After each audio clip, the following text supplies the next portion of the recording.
Good morning. Ooh. Fuck, is it cold today? Oh my god. Oh, here's Bakh'abantu. Oh, you make 2 appearances in 1 week. People who missed you are going to be thrilled. Gareth, you brought me on for a reason. I'm here to change the things.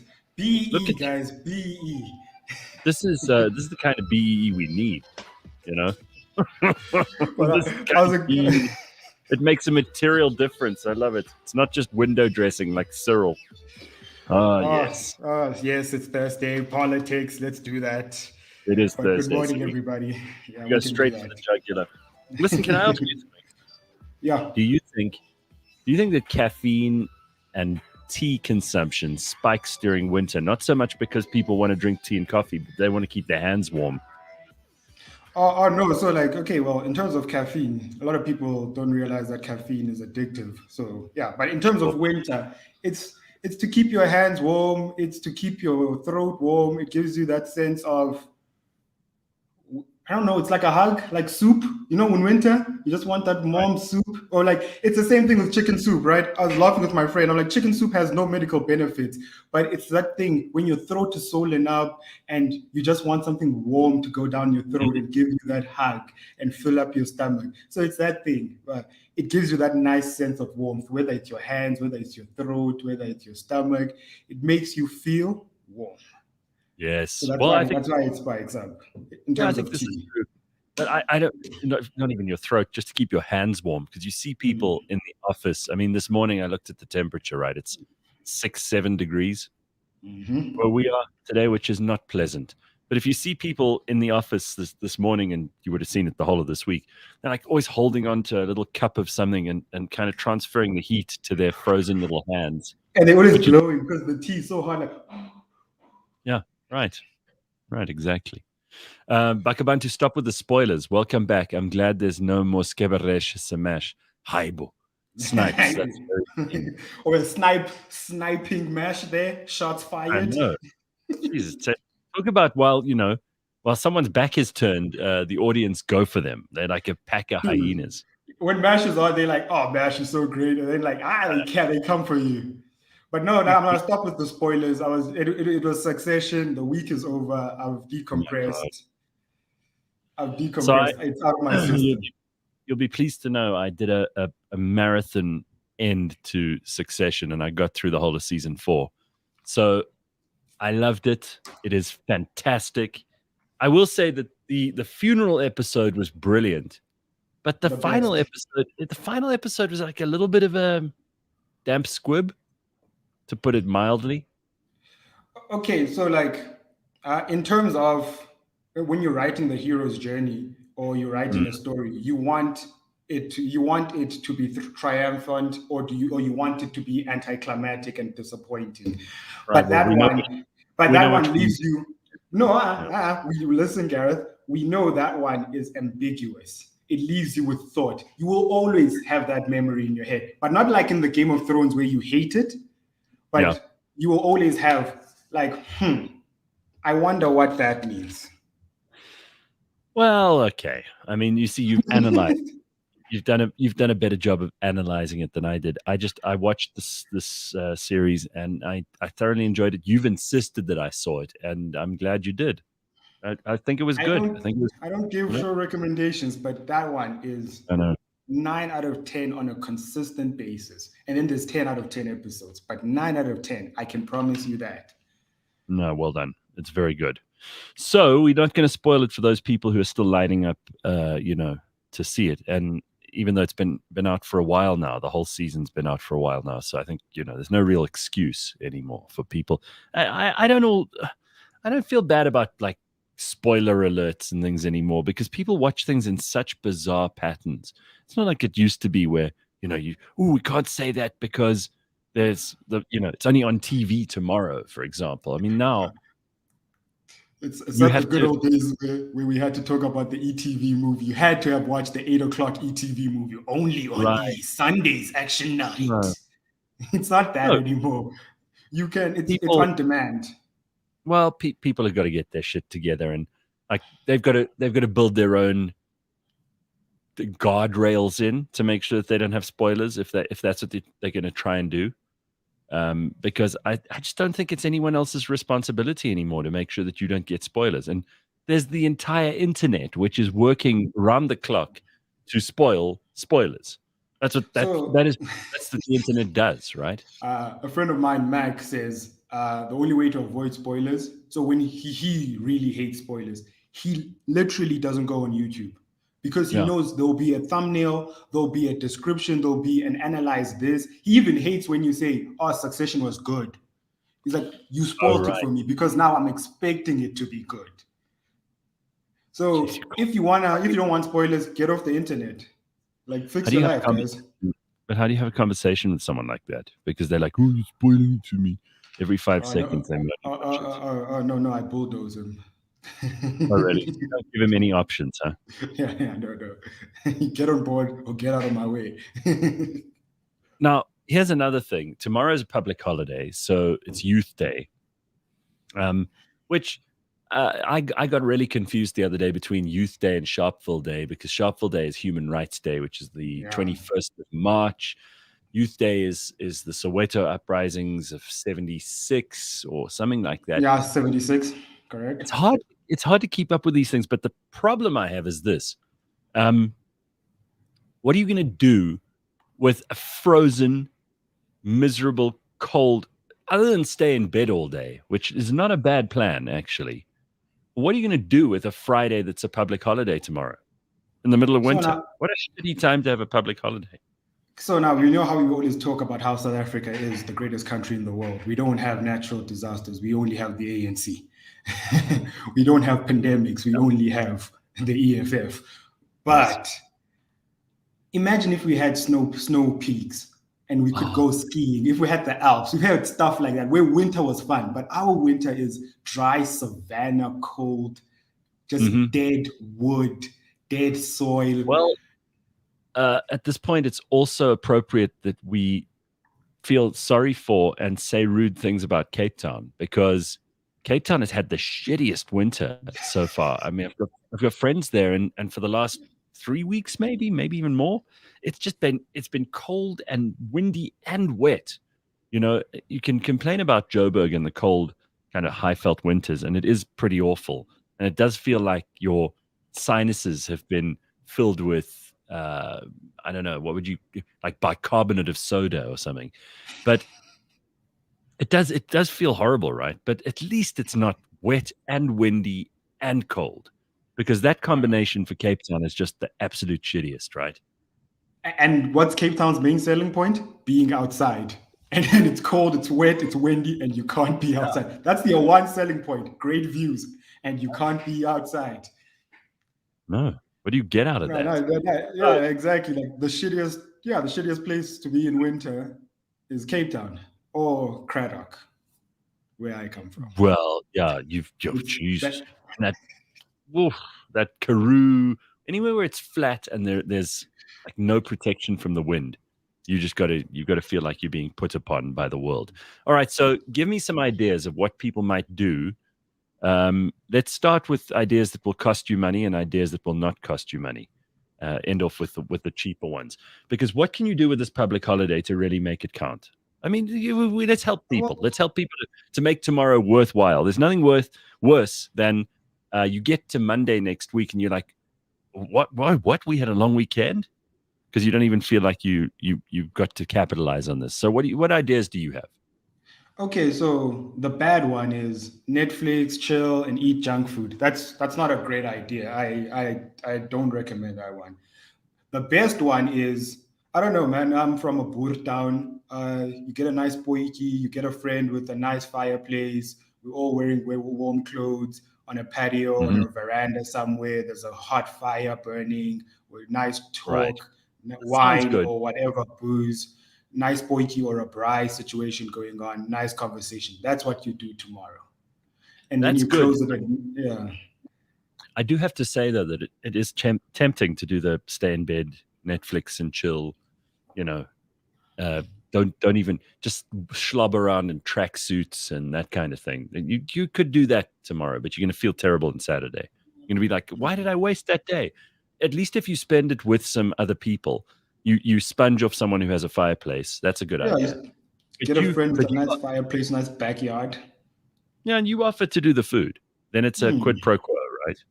And maybe you don't even. Yeah, if you don't have to go outside and they've got an inside fireplace, even better. Even better. Oh, okay, I like this. Like imagine a nice oxtail, great wine or whatever whiskey you guys drink. Or like it's not music, it's just nice conversations, nice warm.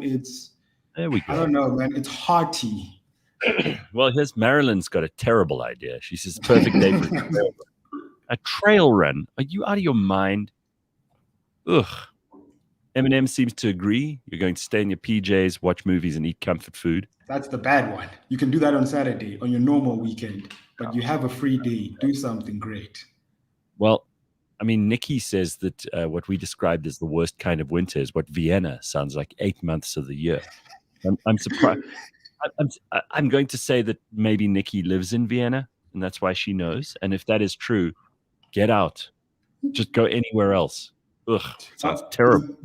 There's this place, one of the Scandinavian countries, or even Greenland or Iceland, where you only get, I think they only get summer for like 3 months, and they get sun for like 6 months. Otherwise, the rest of the time, it's like darkness and cold. Oh my God. So like 3 months, and like even that sun is like for 6 hours, like daylight. I don't know how people cope, and I think a lot of them are depressed as a result of that weather. You can't blame them. And, they always say, well, it's boring people who talk about the weather. But the reality is we are so affected by it. You wake up, the first thing you think is, oh, it's cold, or oh, it's hot. Then the next thing you do is, how do I dress? Here's a question, Gareth. Yeah. Like even for the comments, summer, like would you prefer like hot weather or cold weather? Do you prefer winter or summer? Like when I say summer, I'm going like 34 degrees. Then when I'm going winter, I'm talking single digits. Dude, not even a contest, not even a question. For whatever reason, though my ancestors be European, I am so into like the heat. I do not like the cold. I am fucking miserable in winter, and there's no two ways about it. I have been. You can say it's because I'm getting old and grumpy, but I've always been old and grumpy about winter. I've never liked it. I hate wearing layers and layers of clothes. It's not something I'm into. This is not even a contest. Summer, every day of the week. If I had just oodles and oodles of money, if I was so rich that money was never an object, you would not see me in this country for 3 months. Well, could we put up a poll? I'd really want to see what the comments say. Could we put up a poll in this? All right. Yeah, Ryan, let's do a poll. Let's ask people, would you rather be warm all year round? Summer 34 degrees. Like I'm talking about hot summer, like wife beater. Or winter, what, like 6 degrees like today? Yeah, 6 degrees. It's not really frost on the ground, but it's snappy cold. Jesus. And I mean, for some reason, and someone explained it to me once, but I cannot for the life of me remember what the reasoning was. The coldest moment is like just right now when the sun is about to come up. That is when it's the most freezing. You probably know the explanation for this. Okay, I was going to say I do. So my chat is I prefer I prefer winter because you can fix winter. You can fix winter. You have a fireplace, you have a heater. Okay, we don't have electricity in South Africa, but that's a different problem. You can wear warm clothes. Also, winter clothes are pretty sick. Have you seen these coats these people wear? Remember your coat that other night? Scarves, that stuff is excellent, right? But how do you fix summer? You know how much energy it takes to fix summer and running an AC? Like on a practical sense, to keep your body cold takes more work than to keep your body warm. That's my thing about why I prefer winter. I can fix winter, but when it's hot and the air is hot and it's windy hot, because that's what you get in South Africa. All right, we're going to put up a poll. Let's see, because people already, I mean, so a friend of mine just got back from the Congo. He's been working there, which is, I mean, that's a bizarre place, right? He said it is warm all year round, but he said it's so humid that your bed never gets dry.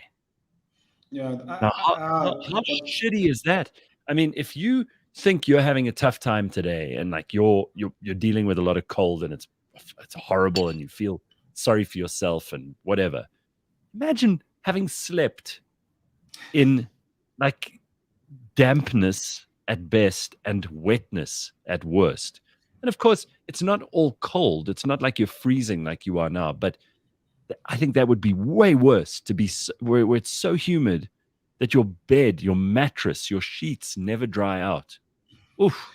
The Congo's in the rainforest. Like it's a rainforest, or it was a rain. Yeah, it is a rainforest. So Still it's like rainforest. kind of like it kind of is like the Amazon. I hate Mm, humid weather. This is why I don't like. I like Durban, but when you have hot, wet air, there's something mm. weird about it. Hot, wet air. Like Yeah. those people that get grossed out by the word moist. Mhm. I get that. I don't get grossed out by the word, but that's what humid is to me. It's moist, it's dampness, it's just thick. You can even feel you walking in Durban. Like when it's really like humid, you can Right. feel walking through the air. I hate that. Well, Mac obviously has a very good memory. He says, I remember 93, 94, Cape Town had rained for bloody months during winter. Sure, I don't remember that, but I wasn't in Cape Town. Ricky says, tomorrow is the day the ANC will have the audacity to go to the youth and speak to them about unemployment and empowerment. Yeah, just get ready for a whole lot of lip service tomorrow. It's going to be the same old, same old. They'll trundle out the memory of Hector Peterson.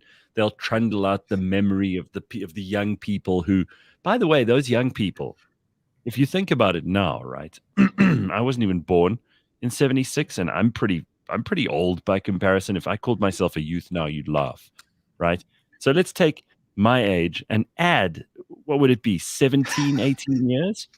Those people are 60 something now. The people who participated in that, they're in their But six.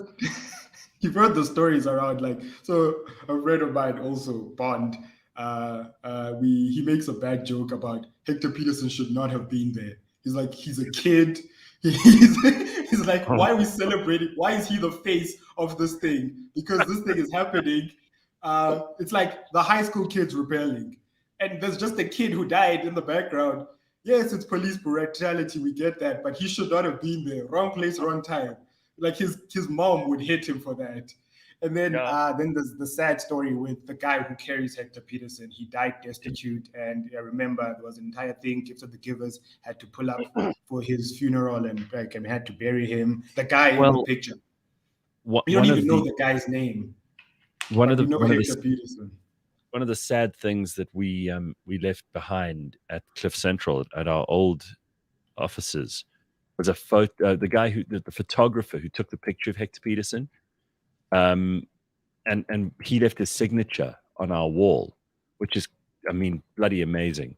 And it's one of those things we were like, should we take? Because if you start taking this one, then you're gonna have to take the other one. Salmon Zima is his name. And Salmon Zima, he signed the wall, and he himself. I mean, what an incredible human being! What an incredible moment in history! Something that has been documented for all time. Um, I often think about that. Like, if I could take one thing, it wouldn't be any of the famous people. The celebrities or whatever, because we had some pretty big names during the years come to Cliff Central. But Salmon Zima's signature was right outside my office, and I would often walk past, and that would be the one I would see because he said something there. It's like Salmon Zima, and then he gave the date. So it would have been tomorrow's date in 1976 under his name. And, I just often think like that would be maybe the one thing. I've still got a photograph of it, obviously, so it's not gone forever. But the We fact all that have that, we all have the photograph no, of the Hector. fact that no, but I mean the photograph of his signature because it's been But he probably been was, changed but over it's now. yeah. So okay, well, I'm gonna tangent onto something, but Right? in terms of this is like a plug on Beyond Madness, the talk that we had Mm, last week. Like yes. imagine like the stories that Sam Zima could tell about being in that moment, having to hold that camera, seeing this boy dying, seeing this guy carrying and these kids running from their lives because shots are being fired. like live rounds are just being fired. And yes, it is an unruly situation, so we can't apply like what you can't apply rationality in an unrational situation or irrational situation. Sorry. So, but just imagine the stories that man could tell. Yeah, absolutely. I often, well, we interviewed him, so there were some of the stories that man could tell. You Yeah. know, you can listen to the interview, which is another kind of time capsule, and that's one of Yeah. the things. It's one of the things I absolutely love about doing this About job. the internet. The Yeah, no, internet, but also Gareth. how lucky we are to be doing what we do. Because we are, in some way, we're documenting history, right? I mean, I'd never call myself a historian. I'm a fan of history, but we're documenting this stuff. All right, so here are some basic comments. Ludacris says here in the Seychelles. Well, I mean that's a good place to be, right? That would be a very Wait, nice. is that actual Ludacris from Fast and the Furious, the rapper? Yeah, Hi, probably Luda. Luda. Luda. Here in the Seychelles, I need to figure out what board shorts to wear. Now, I mean that's a problem I would like to deal with. That's good life problems. I would be very happy with that problem. Valerie says, "Give me winter. We can dress warmly. Summer can even go in Kolkhat doesn't help." No, but like you said, you can fix winter. You can also fix summer. I know it's far from our minds at the moment, and there's always something really, really like sexy and cozy and exciting about that one first week in winter where you're cold, and you're like, "Ooh, it's going to be so lovely to be dressed warmly and cuddled up in bed and." There's a fire maybe, and there's all of that winter food and those winter clothes, but that goes away after a week. It really doesn't last long. So I know you don't want to think about it now, but you can also solve for summer. I mean, in South Africa, we're mostly outside during the summer, which is lovely. We could wear less clothing. A lot of people have fans. A fan is much cheaper to run than a heater, right? Yeah, right. But it's blowing hot air. Imagine you're in Durban, you're just blowing that humid air in your face from a fan. Or what's the thing that I told you not to buy and you bought, the humidifier? Oh yeah, no. I didn't buy that. You told me Oh, to you didn't buy buy it. that?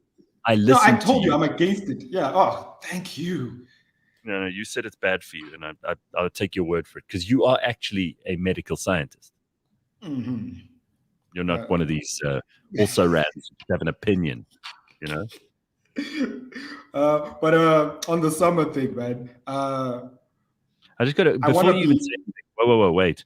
Before Okay, you even cool. say anything, already, this is just 5 minutes in. We've already got 62% of the vote going for 34-degree summer all year. Okay, so you're winning this one. Big time. I'm not even Big time. Bigly. It's a landslide. If this was a vote, 62 to 38%, you are fucked, my friend. You're not going to win. You're winning bigly. Winning bigly. Winning bigly. Bigly. So listen, they arrested. Trump handed Indicted himself. him. Yeah, they indicted him. To court. And this is the funniest thing, right? So we're not going to spend a lot of time on this because I think so much of what is going on in American politics at the moment is just theater. It's play acting, and it's a lot of posturing. Mm-hmm. And I find it all so distasteful. And I think that this whole thing is just so badly done. Like if I were Joe Biden, the most brilliant move to get people behind you, people who, because let's face it, both Joe Biden and Donald Trump are having a very tough time convincing people who are undecided that they should go with them, right? Chances are, if you're a Trump voter, there's nothing Joe Biden can do to win you. And if you're a Joe Biden voter, there's nothing that Trump can do to win you. I mean, you know what I mean. There's nothing the other guy can do to convince you that you should be voting for him.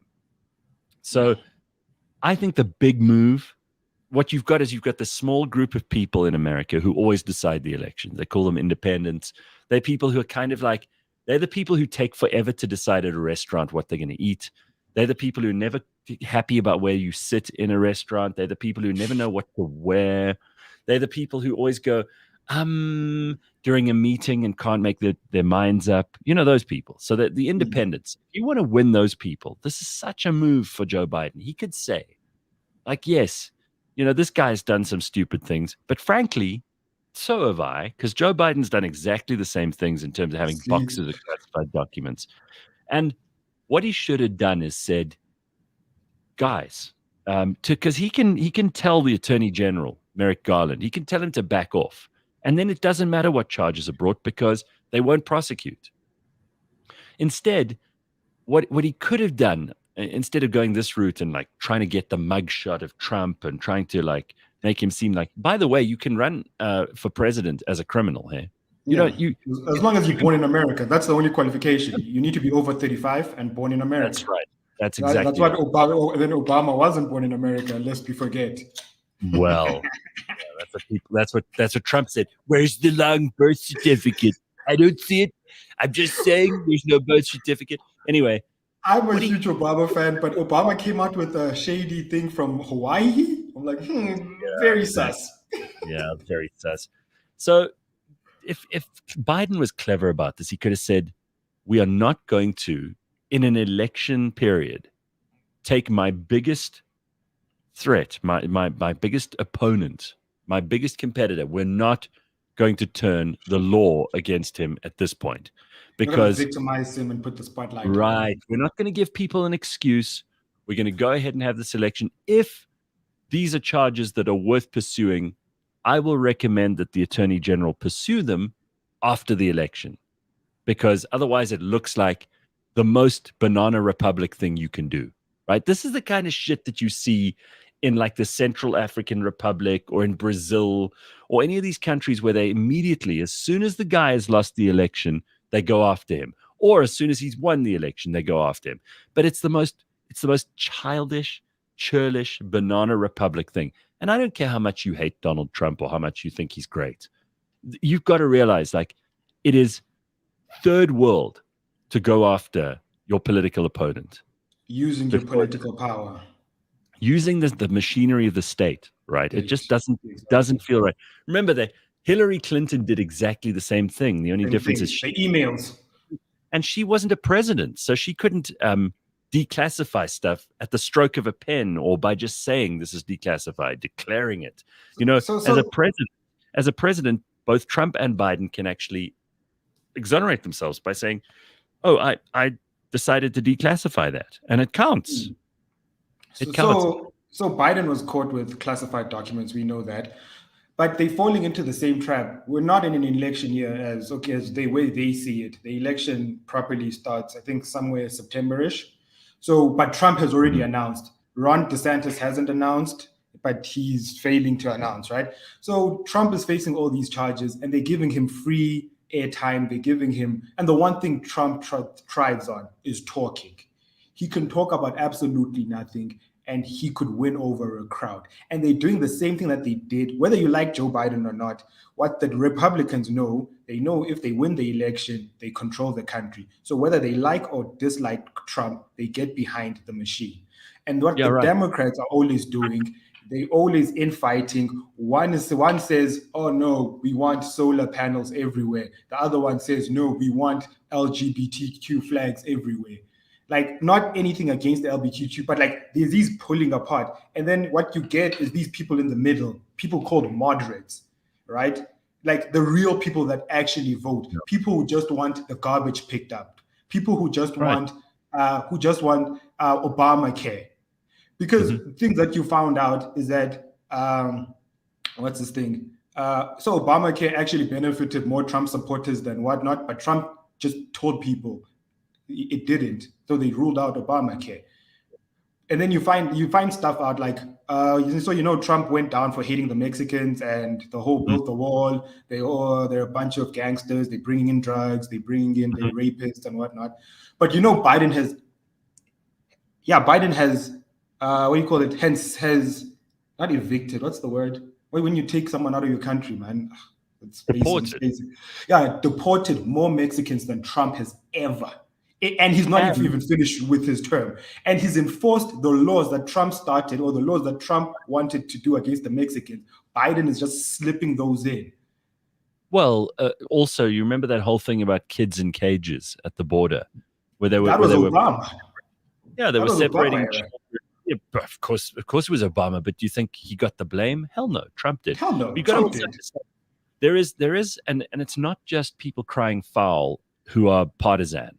There's a very, very distinct thing in American politics where the Democrats get a free pass from the media. The media are all on the Democrats' side, with the exception of maybe one or two news organizations and a few independents. But it is so biased that if you want, as the Dems, to get away with something, you just have to ask the media. You don't even have to ask them. They'll back you anyway.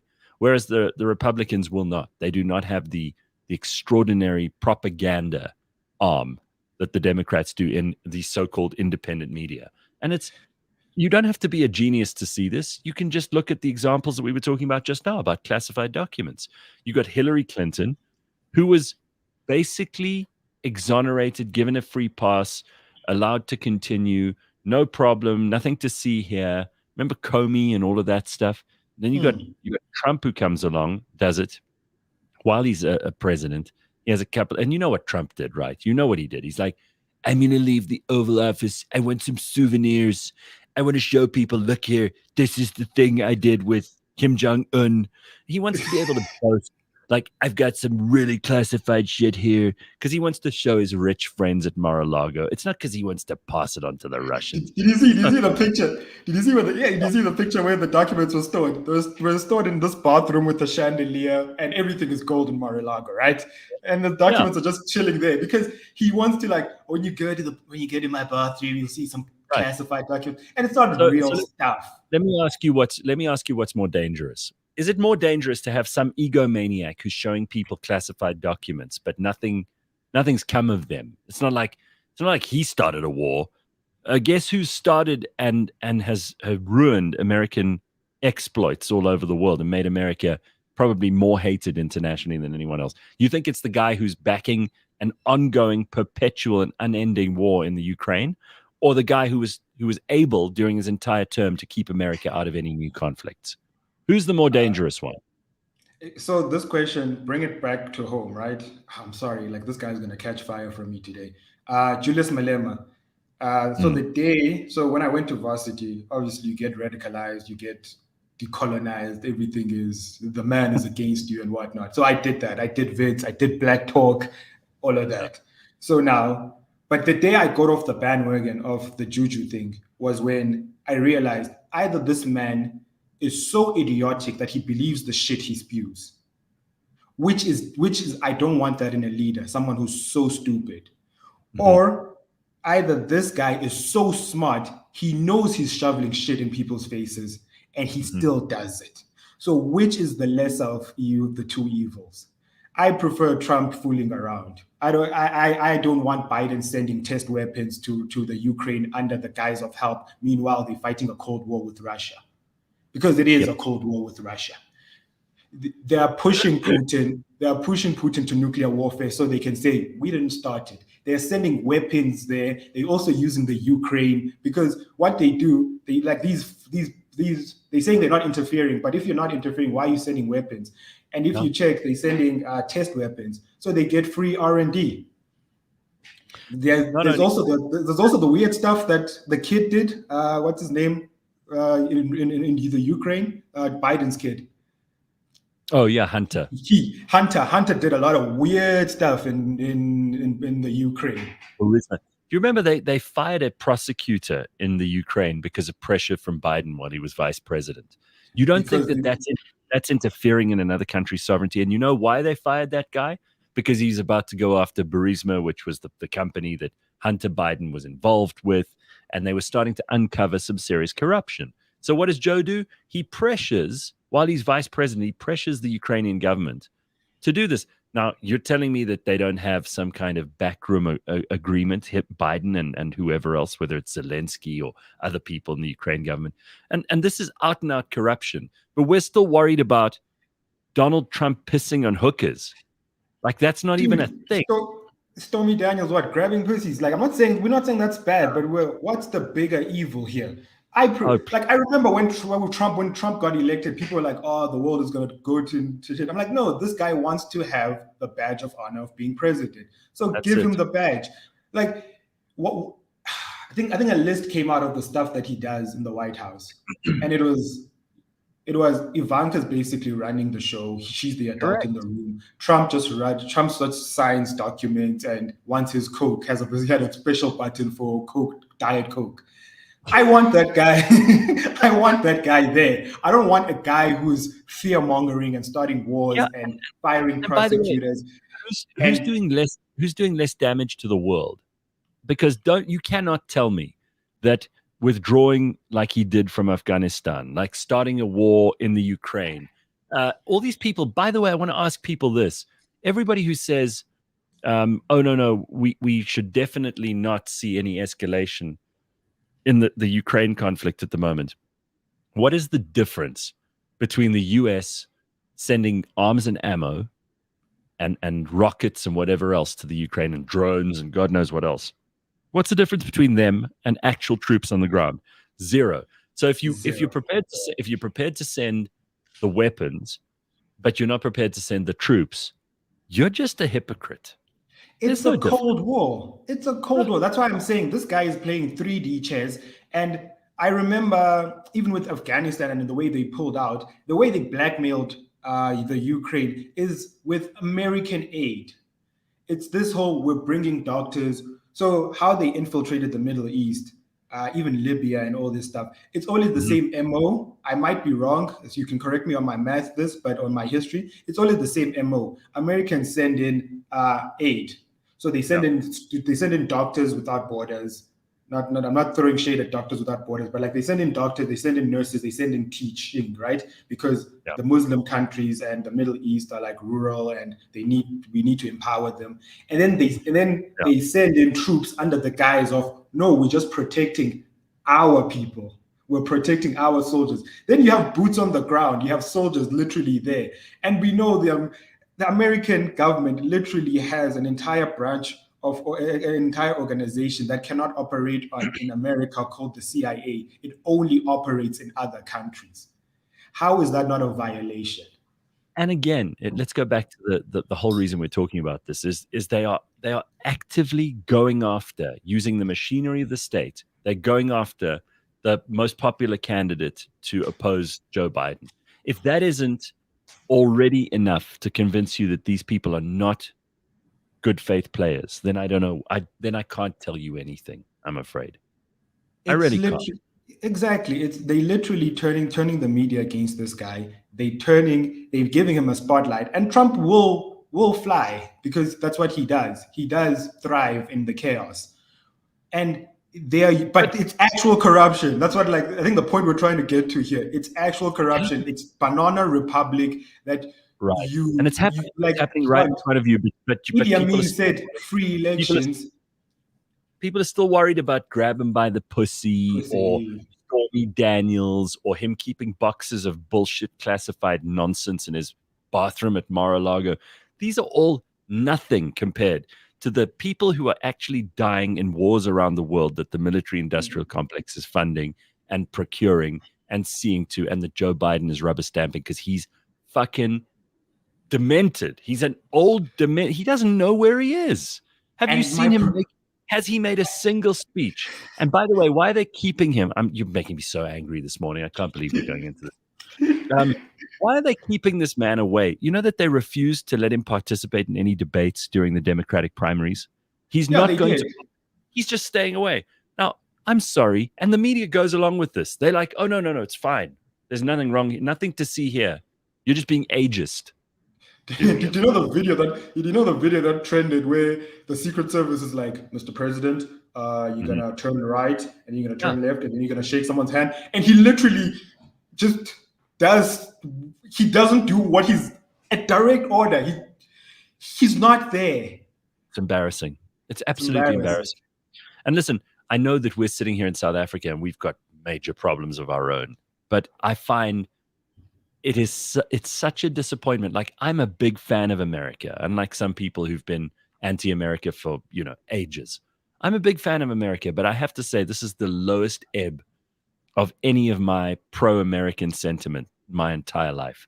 This is the point in my life where I have the least love for that country and where I have the least interest in it and where I have the most disappointment, to be perfectly honest. And I don't think I'm the only one. And listen, we're going to talk about South African politics later on. We're going to have lots to talk about there in the Burning Platform. But this, and we've been talking about it now for a good half an hour, so I think it's maybe time to just look at some news stories. But this is just the worst. This is the lowest ebb of the American empire falling to pieces. And we're watching it happen right before us. What they call it? They call themselves the free world because he's the Yeah. leader of the free world. Please. So I've just got to let you know, and Doris just sent me a reminder. Next week, we're going to be playing an interview that I did just this week with Fatiswa Ndagha, who is really an amazingly interesting person. Now, again, very controversial. A lot of people do not like Fatiswa at all. And we get into that in the interview. I talked to her about why she thinks it is that so many people really hate her in the media business. I mean, she's been in radio. She's an actress. She's been on TV. She's done movies. She's written 2 books. And it's amazing how polarized people are about Fatiswa. So you got to listen to that interview next week. It's going to be amazing. And she's I mean, if nothing else, she's a very open book. She doesn't hide the ball. She talks straight up and open about Shona and Connie Ferguson, the fights that they had and how they kind of blacklisted her. She mentions the names of some people in South Africa who have actively gone out of their way to fuck up her life. And she doesn't hold back. She's very, very straight up about it. So I think you must take a listen to that if you are interested. Next week, we'll be playing that out, Fatiswa Ndagha. All right. A couple of stories in the news, Bakh'abantu. Let's look at some of these because I think people have got to know. People have got to know what's going on. Yeah, so let's take a look. All right. First story for this morning. It's very hard to choose like what's news and what is these days. But so much of the stuff just feels like it isn't really news and we're just being bullshitted.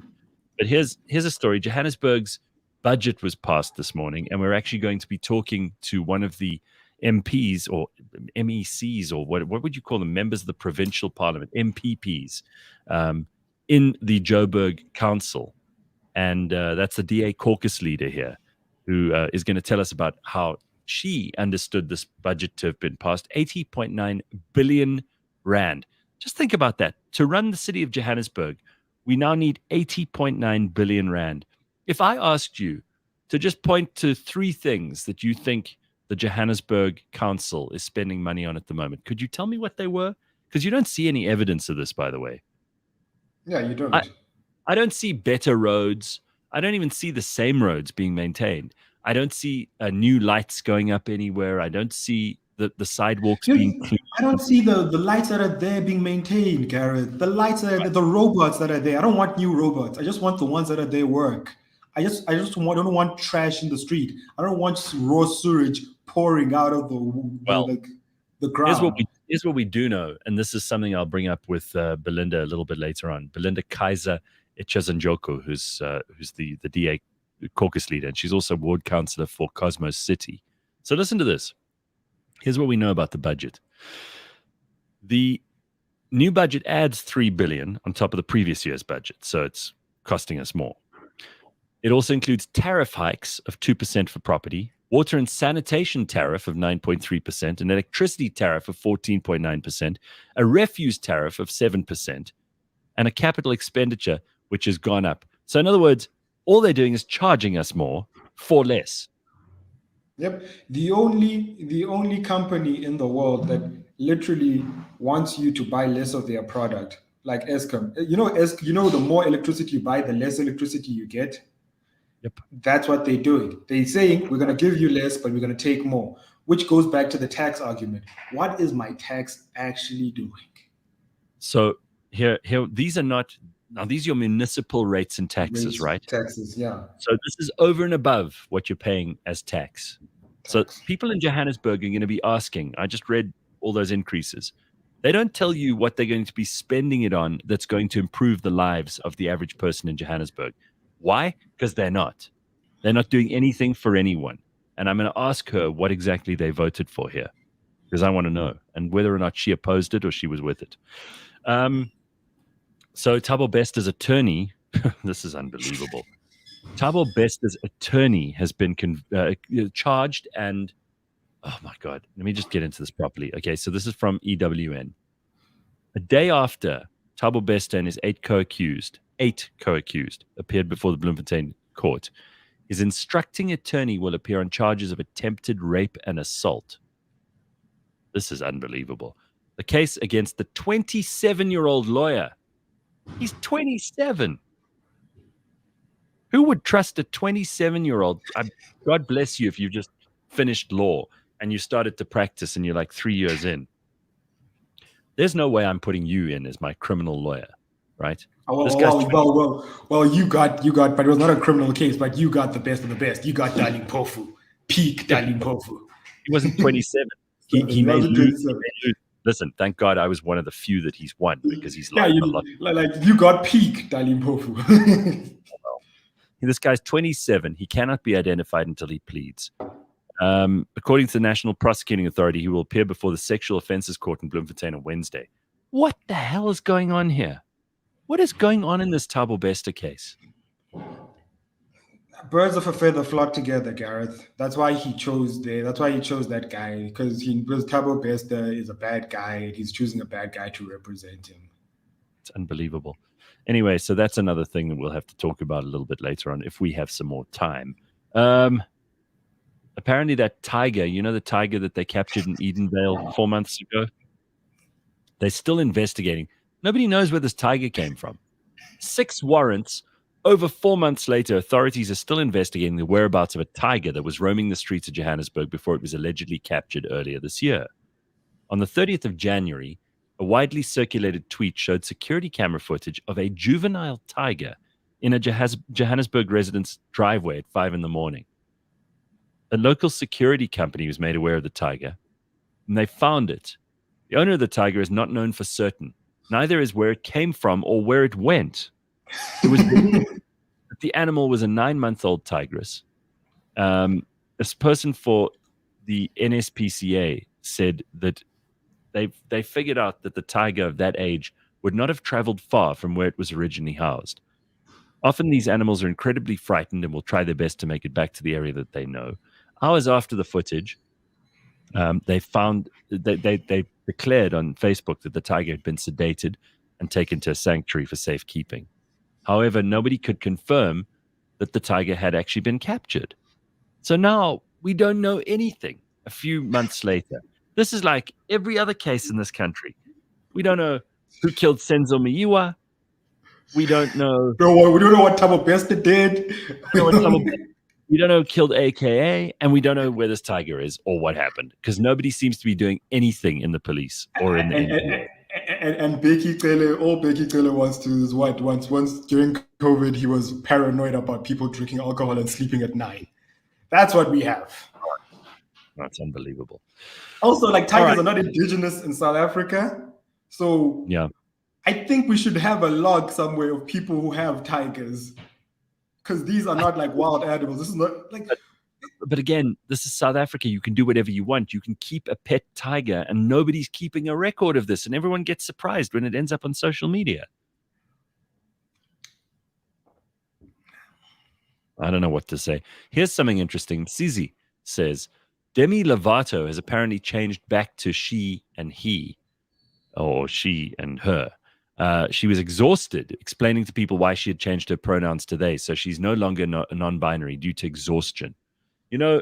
It's exactly those people who always go how exhausted they are. They're always like, I'm so tired of explaining my they, them pronouns to everybody. So now she's so tired by this. I read the story yesterday and I thought, please, who cares? But since you brought it up, Msizi. So she was the one who decided that it was important for her to be called them, they. Now, it's too exhausting and tiring for her to keep explaining this to people. So this is how fickle she is. This is how unimportant this whole trans pronoun bullshit thing is. Is she just giving it up because it's too difficult to explain to people? It's just too exhausting. Excuse me, I've got better things to do. Well, honey, no one cared until you told us we had to call you them, they. So you brought this upon yourself. And what you've done is shown just how absolutely facile and meaningless and without substance this whole thing is. And you're just looking for attention. You're just a little nobody who's trying to get some. And by the way, you've done okay, Demi Lovato. You've done all right. You've carved out a career for yourself. You'd think that the attention that you have got would be sufficient, but I'm afraid not. You wanted more. now it's too much for you. So you're just giving up on it. And at the same time, making an absolute mockery of the trans community. Exactly. That's what I'm going to say. I'm saying I should not be going after Demi Lovato, but the trans people should really burn her at the stake for this. Because now she's saying it's interchangeable. She's making the argument that the Republicans make. I could wake up and what did Piers Morgan say? I identify as a two-headed penguin or some nonsense like that. Yeah. So that's what she's doing. Today she feels like. So if it's really serious, why don't you commit? I don't get to choose to wake up to be a guy. I'm always a guy every day. Women don't get to choose to be a woman. They wake up as women and they go to the workplace and they get sexually harassed and they all this, but Demi can just choose, today I'm so tired. I remember this other time she posted something about how she was eating something and then someone was like, that's like, it's like, oh no, I'm gonna stop posting food because I have anorexia and food triggers me. People need real problems, Gareth. People need real problems. I don't know if you saw there's a clip that's been doing the rounds of this very, very woke university council meeting in California somewhere. And this woman who's like Asian American is trying to run the meeting. But every time she tries to actually say something, there's like a point of order by someone with blue hair or I've seen it. And then the meeting's not progressing because everyone is like, I just want everyone to respect that we are all here, like we don't miss what is called misgender people. Yeah, so the first thing that she goes, comrades, they call each other comrades, which is the first sign that people have lost their fucking minds. Anyway, she goes, comrades, we'd like to propose a vote on blah, blah, blah. And then someone stands up and goes, excuse me, on a point of order, I would just like to say that you've already used gendered language twice in this presentation, and I just don't think it's fair, and you're triggering a lot of people in this audience. And then this one guy stands up like 2 seconds later, and she's really trying to move it along, but she deserves this because she's also woke. So then she tries to move it along, and this guy stands up and he goes, or this girl who knows, this thing stands up and goes, I just want to say I'm very easily triggered by like noise and distractions, and I've got like really bad ADHD. And I'd just like to let everybody know that they mustn't chatter so much and fidget so much and raise their hands and move around so much because I find it really triggering and it's like very, very difficult for me to concentrate. And then there's another guy later on who's like, can everybody please stop raising their hands to make objections? Because every time you raise your hand, it triggers me. You're like all these fucking weak little people who you almost wish, like, okay, Joe Biden, you want to fight with the Ukraine? Put those people in the front line. Send them to a war zone. They don't know what real problems look like. People need real problems, Gareth. People need serious problems. So if you check with the whole misgendering stuff and these people, man, that's what also the Democrats do. They all pull in different directions and nothing ever gets done. We're just going around in circles and play acting. It's nonsense. As Rome burns, we are Nero sitting on the top of the hill and fiddling. Mm-hmm. Mm-hmm. That's what we're doing in this world. Well, speaking of fiddling, Homozo says, have you seen there's a new documentary Mel Gibson's about to drop about Hollywood and child trafficking. So did we forgive Mel Gibson about all the Jew hate? I don't know. Yeah, I thought he was persona non grata. Non grata. Semite, but if that happens, that'll be interesting. Yeah, I've seen some noise about this online, but it's mostly in places that I won't take seriously. So we'll have to get into that. So listen, we've got some interesting stuff coming up on the Burning Platform. Kanthan will be in. He's got lots to talk about this morning. We've also got Dr. Jonathan Witt to talk about the NHI bill, which we introduced to the conversation yesterday. And he does know what he's talking about, so he'll be with us in just a short while. He says he's had major power issues at home, so he's actually coming into the studio. And then Councillor Belinda Kayser-Echeozonjoku, who is going to be telling us about the vote yesterday, the 80.9 billion rand budget for Johannesburg that was passed by MMC Dada Morero, who we've had on the show before as well. Lots to talk about. Stick around. It's all coming to you in the Burning Platform. That's next on cliffcentral.com. Hi, I'm Barrett Edelstein. Join me for my podcast, Celeb Savant, Today I'm with Sophie Ellis-Bextor. So right at the moment I'm at home in London, but after I speak to you I'm going to pack my bags. 3 of the members of UB40, Earl, Matt and Jimmy. Well, we're in the middle of a tour at the moment. Career retrospective with actors, singers and entertainment industry experts every Friday morning at 9 o'clock on cliffcentral.com or wherever you listen to your podcasts.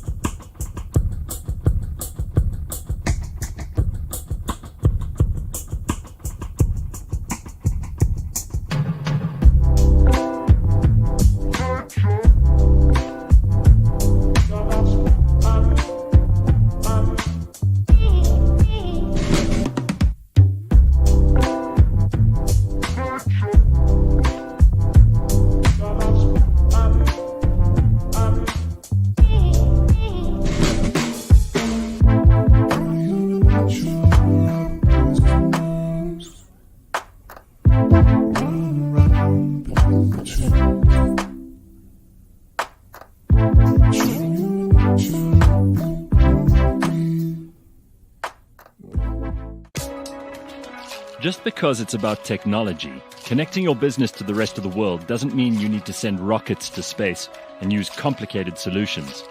Want to simplicate things? Well, join Jaco Voigt, who is the CEO of Catalytic, on the Unbundled podcast. With skin in the game and a keen focus on educating and assisting you and your business, Jaco decodes all the aspects of connectivity, security, and cloud solutions.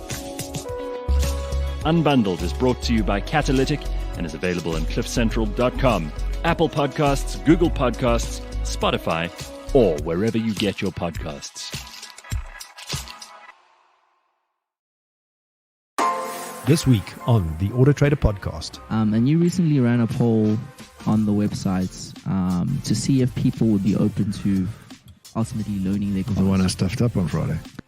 Your car probably stands 80 to 90% of its life. Yeah. It stands in a garage, it stands in a parking bay, it stands at the office. Yeah. Most of the time it's just sitting doing nothing.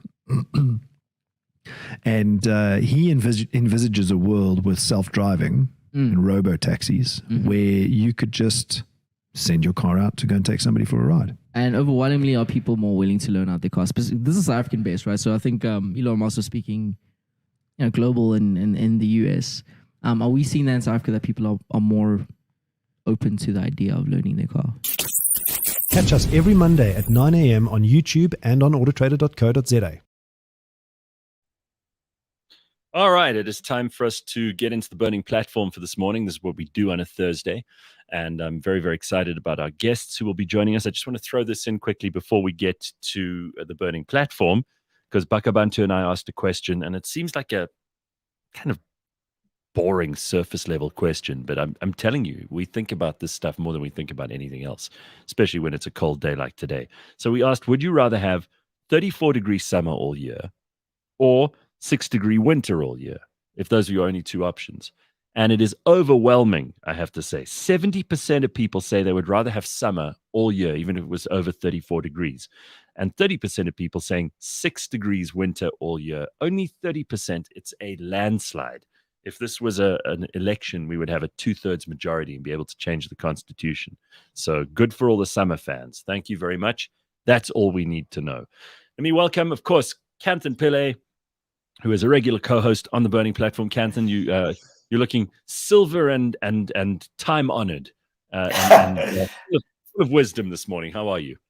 I'm excellent. I'm sitting in my other office out in Rudaport because I had to do the school run this morning, and so dropped my daughter off a full hour earlier than usual because it's 10 minutes. The school's 10 minutes away from where I am. And of course, I had to transport my studio mic and so forth across to my office to rig it up here. But it all seems to be working. All in the cold, and we appreciate it. I mean, people were asking where you were the other day, and they said it's not the same without Kanthan, and they're complaining, and you know how people get. So let's get straight into it, because we've got Dr. Jonathan Witt joining us in a moment or two. We want to talk about the NHI bill. And we've got someone from Joburg's council called Councillor Belinda Kayser-Echeozonjoku, who's going to tell us about the budget vote, which was conducted yesterday. But I don't know if you heard and I know you've got lots to say about this, so I want to just open it up to you straight away before the others join us. What is going on with Donald Trump and these indictments and the fact that he's going to be arrested and they're saying he'd go to jail for 400 years?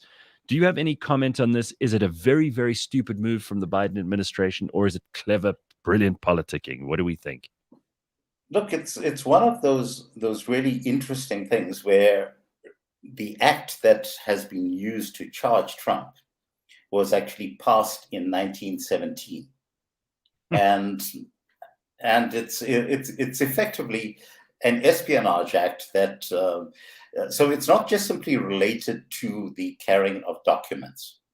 Okay, they are working under the assumption that making use of these documents, in fact, was jeopardizing the lives of people in the armed forces, because it purportedly contained things like battle plans to take out Iran and stuff like that.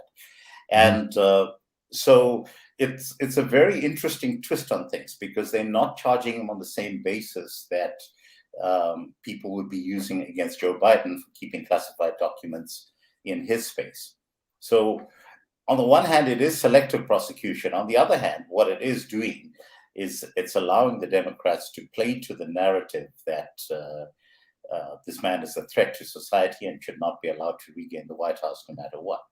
It's a very high-stakes game that's being played out right now, Gareth. And so the question is right now whether it has any legal standing. I think it's going to go all the way to the apex court in the United States, and they're going to find in Trump's favor, because ultimately, as the commander-in-chief of the United States, at any given stage, quite rightly, he has the ability to say this is declassified or this is not.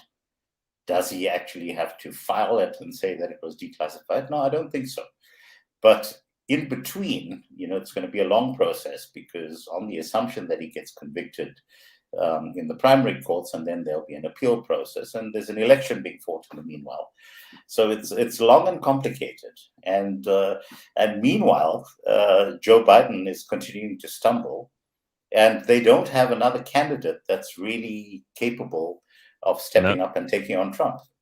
I mean, they're talking about Gavin Newsom, and they're talking about, I mean, there's some bizarre names that are going. Obviously, no one's talking about Kamala Harris, because they would rather have no president than President Kamala. But it'll be interesting. Yes, the interesting thing, the dark horse for me is RFK, Robert F. Kennedy Jr. Media is going on the U.S. media I'm talking about is doing their damnedest to play down his numbers, and they keep saying, no, he doesn't have a hope in hell. They have a lot to say about his speech impediment. Yeah. But it's a very interesting turn of events in terms of RFK positioning himself exactly where he is right now.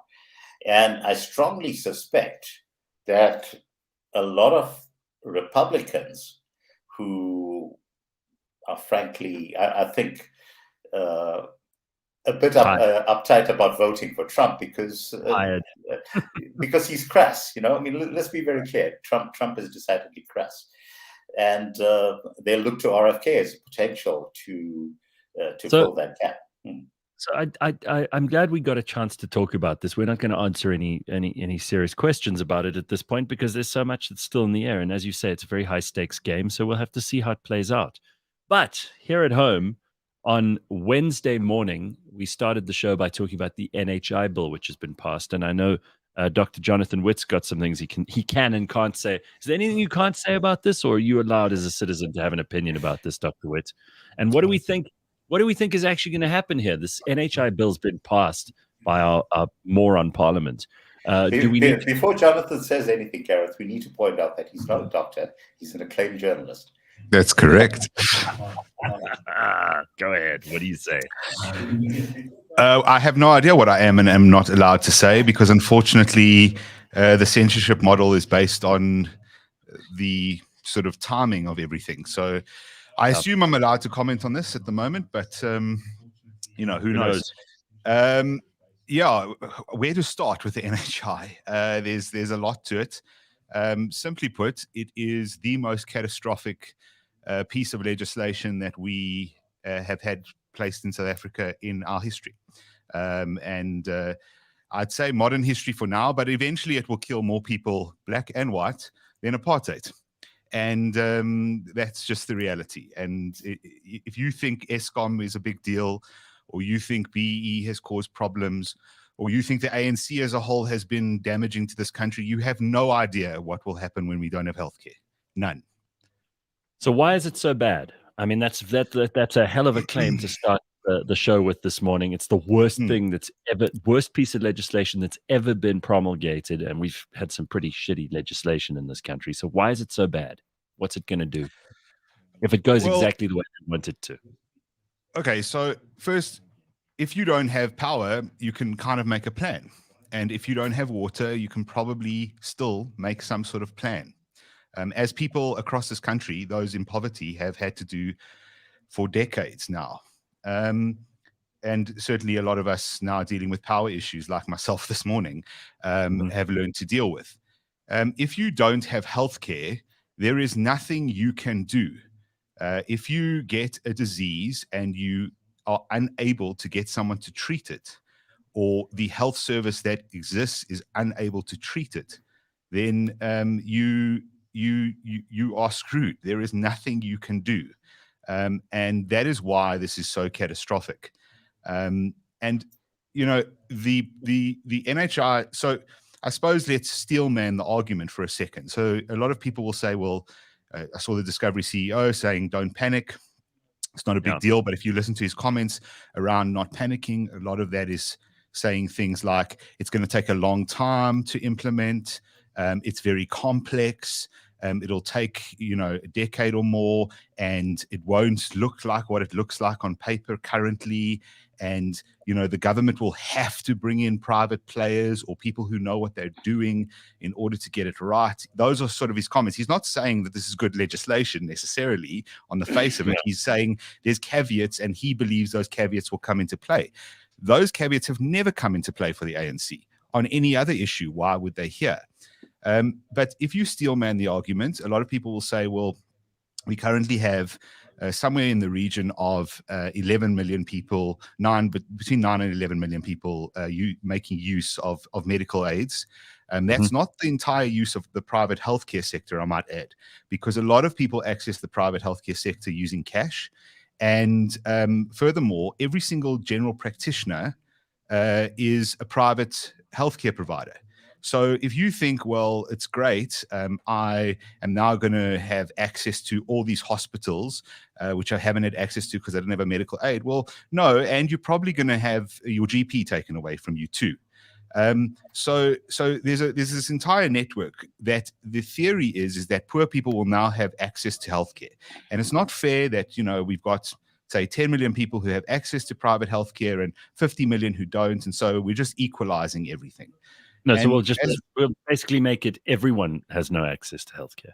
So this is the problem. The problem is you could, in theory, target giving more people access to good quality healthcare. That is what we should be doing anyway. Absolutely. You should be saying we want to be able to have all 60 million people have access to the quality of healthcare the average executive in Sandton has access to.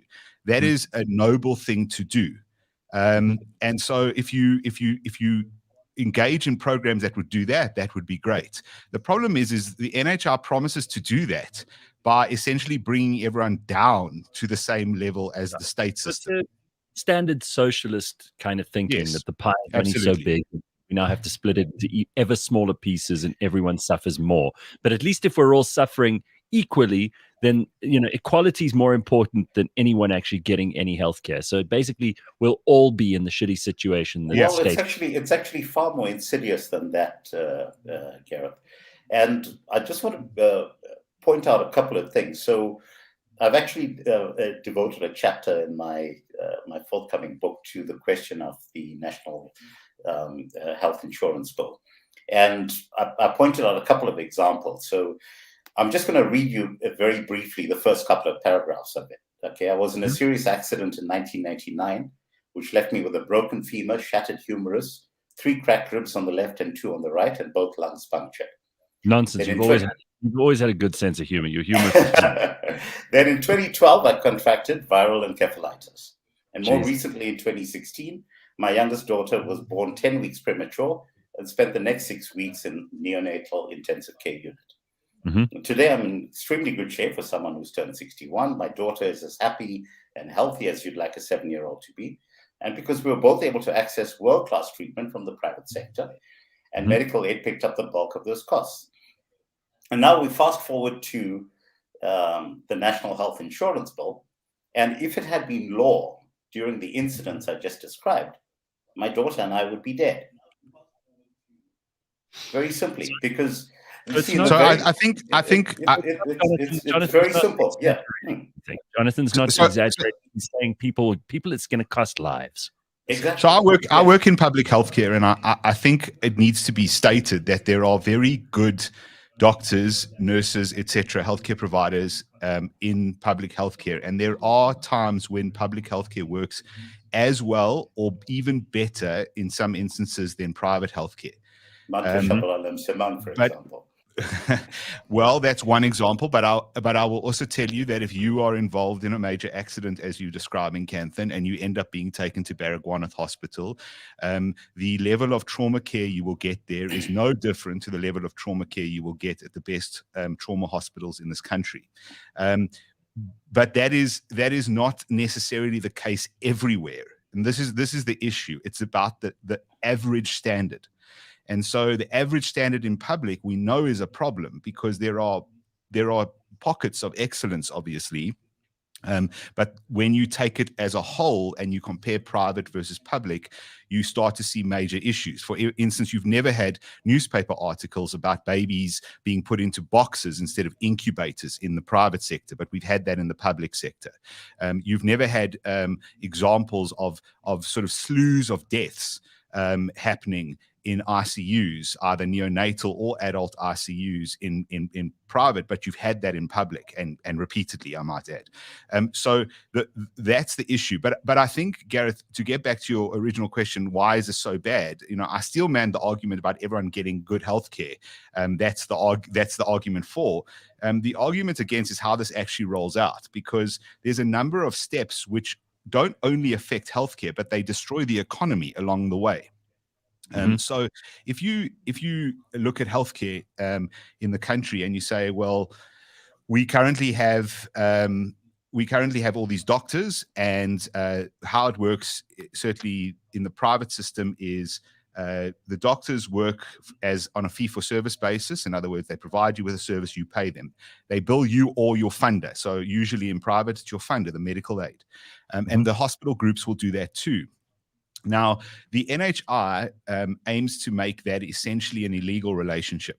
Okay, the fee-for-service, the doctors, if the fee-for-service remains, and there's debate about whether doctors would be salaried rather than fee-for-service, so the government would pay them, or the hospital groups would pay them a salary to work, which would be far less than their potential earning, at least currently.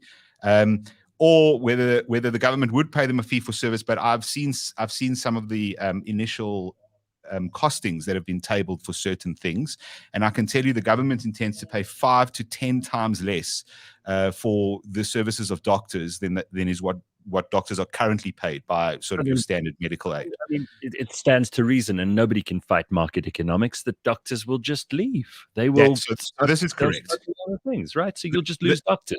This is correct. Doctors will either leave or they will no longer practice clinical medicine. Okay, so you will have a collapse in that. But there's a bigger point here, which is that we have about 9 million taxpayers, but we only have about 600,000 who are carrying the load. In other words, our 1%. Okay, and those people, 60 million people. No, 60 million people. You're saying only 600,000 are actually income taxpayers. Yes, not only 600,000. There are roughly, according to the latest stats, somewhere around 9 million are income taxpayers. I'm saying the majority, the bulk of the money the government receives comes from about 600,000 people, and Kanthan can back me up on this. Absolutely. The point I'm making is those 600,000 are the professionals in this country and are the successful entrepreneurs, okay? And a large percentage of that group is doctors. So of that 600,000, I would estimate that at least 100,000 of them paying the majority of tax in this country are probably doctors. Right. So now you talk about losing 1/5 of your tax base when those doctors start to leave. But more Jonathan, so, let's not forget the knock-on effect, okay? Because it's not just those 100,000 people. Think about all of the other people right now who continue to live in and work in South Africa because we've got access to quality health. So this exactly, Kanthan. So you think the lawyers or the other part of the 600,000 are going to stay when there's no healthcare for them? They're not going to stay. And here's another point: the medical industry is massive. The amount of jobs that come off a single private doctor's practice is huge. I know an orthopedic surgeon who provides employment probably to about 15 different people as a result of his practice being in existence. That's one orthopedic surgeon doing that, okay? We have hundreds of them across the country. This is the level of economic destruction that will take its toll. And, people say things like, oh, well, we'll always make a plan. And I don't think that that's necessarily untrue, but you can't really make a plan for emergency healthcare.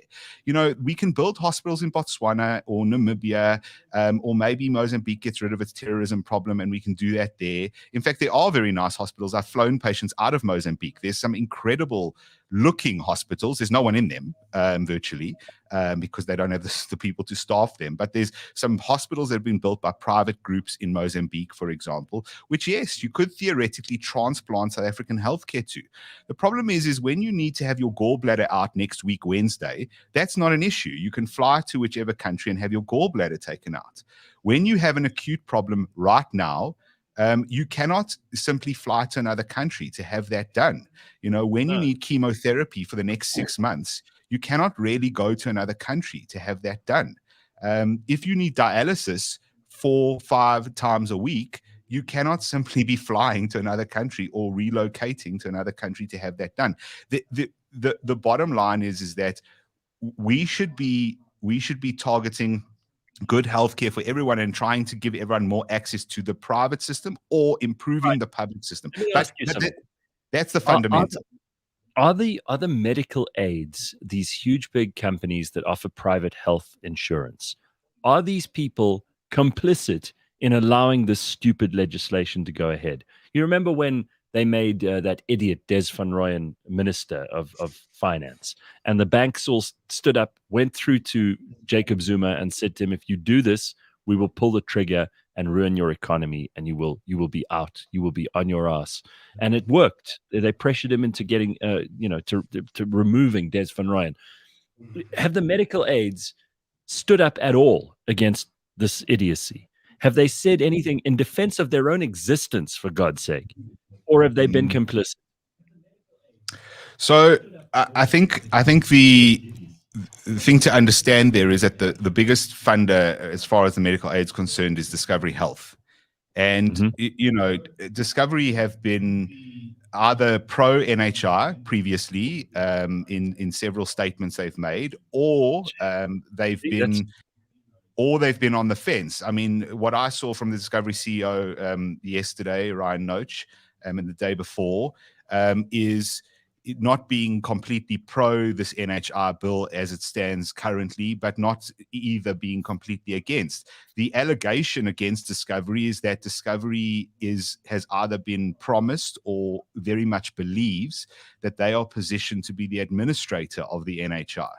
And if you take into account that currently they have 6 million people insured under them, or I think Ryan said 4 million people, but I think, they administrate other medical aids. They do the work for other medical aids, so they'll get a portion of that probably. But regardless, let's say 4 million people insured, and the opportunity is now to have 60 million people for which they administrate for which they take a similar fee to what they're currently taking for administrating Discovery Health members. That's a no-brainer for a businessman. If you say to a businessman, I'll give you 10 Rand for 4 million times by 4 million, or 10 Rand times by 60 million, it's a simple decision. Right. So no, the medical aids have not really fought back. The smaller ones may have, but they certainly haven't got any traction. I'm not aware of any of the smaller ones having made big noise about this. The hospital groups haven't either.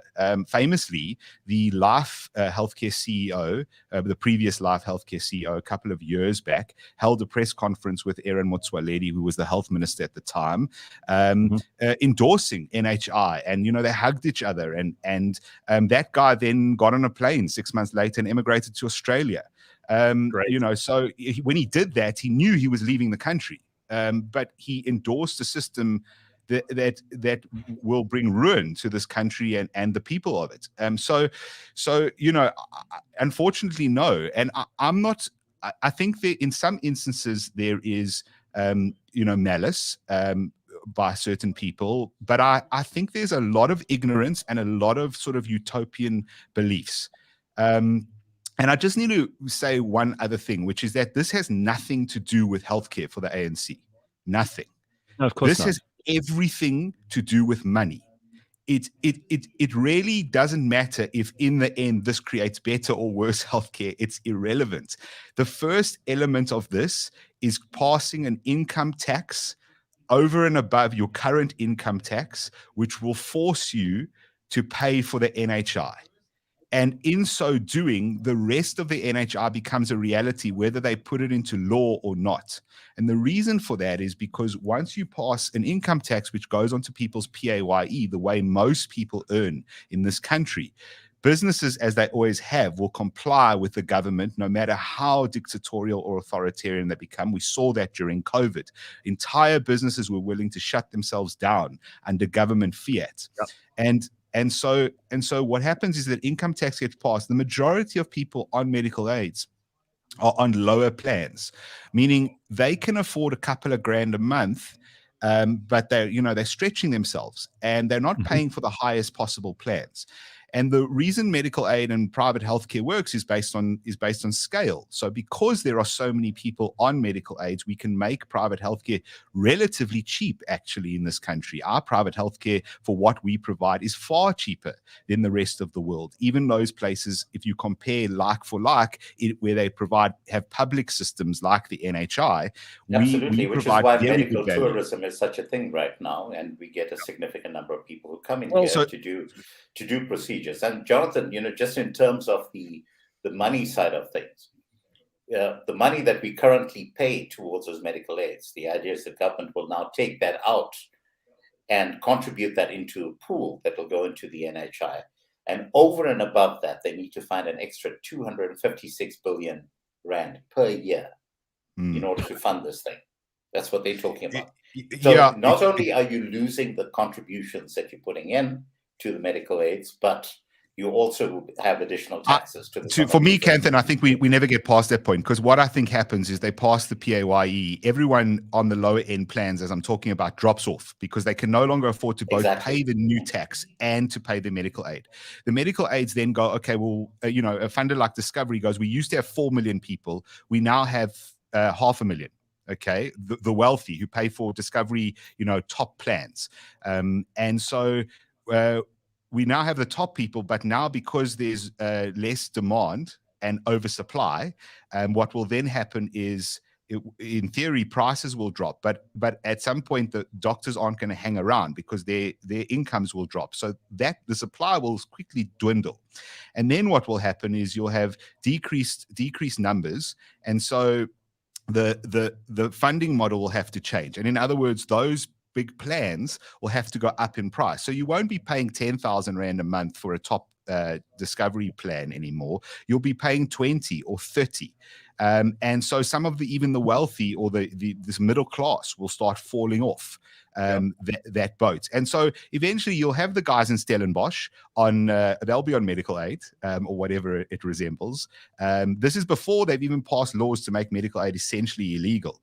But the medical aid system will collapse. At that point, when there's no private funding model anymore, the government, the private hospital groups as businesses will go through to the government and beg them to buy beds from them. But they'll be buying beds at probably a third of the price of what the medical funders currently pay for those beds. So the businesses, the hospital groups as businesses will just readjust their models to make sure that they can provide the service. But whereas they used to maybe replace equipment every 3 years, suddenly they'll only replace equipment every 10 years, where they used to, so the whole system will start collapsing long before any of the stuff ever goes through into some sort of enforced law. And that's why I must warn people against it will never happen because the ANC can't achieve it. It's not about achieving it. The ANC has proven again and again that they'll stick a round peg through a square hole. Yeah, okay. I mean, this is very, very depressing, and I don't think people are adequately concerned. I don't think people are adequately concerned about what you're saying, and I think it's very, very important that everybody, what can we do? Do you go to your medical aid and say to them, listen, motherfuckers, stand up for yourselves, oppose this thing at all costs, or I'm out? Yeah, I think that's one opportunity. I mean, how many people have ever gone to the AGM of their medical aid? And you are a member.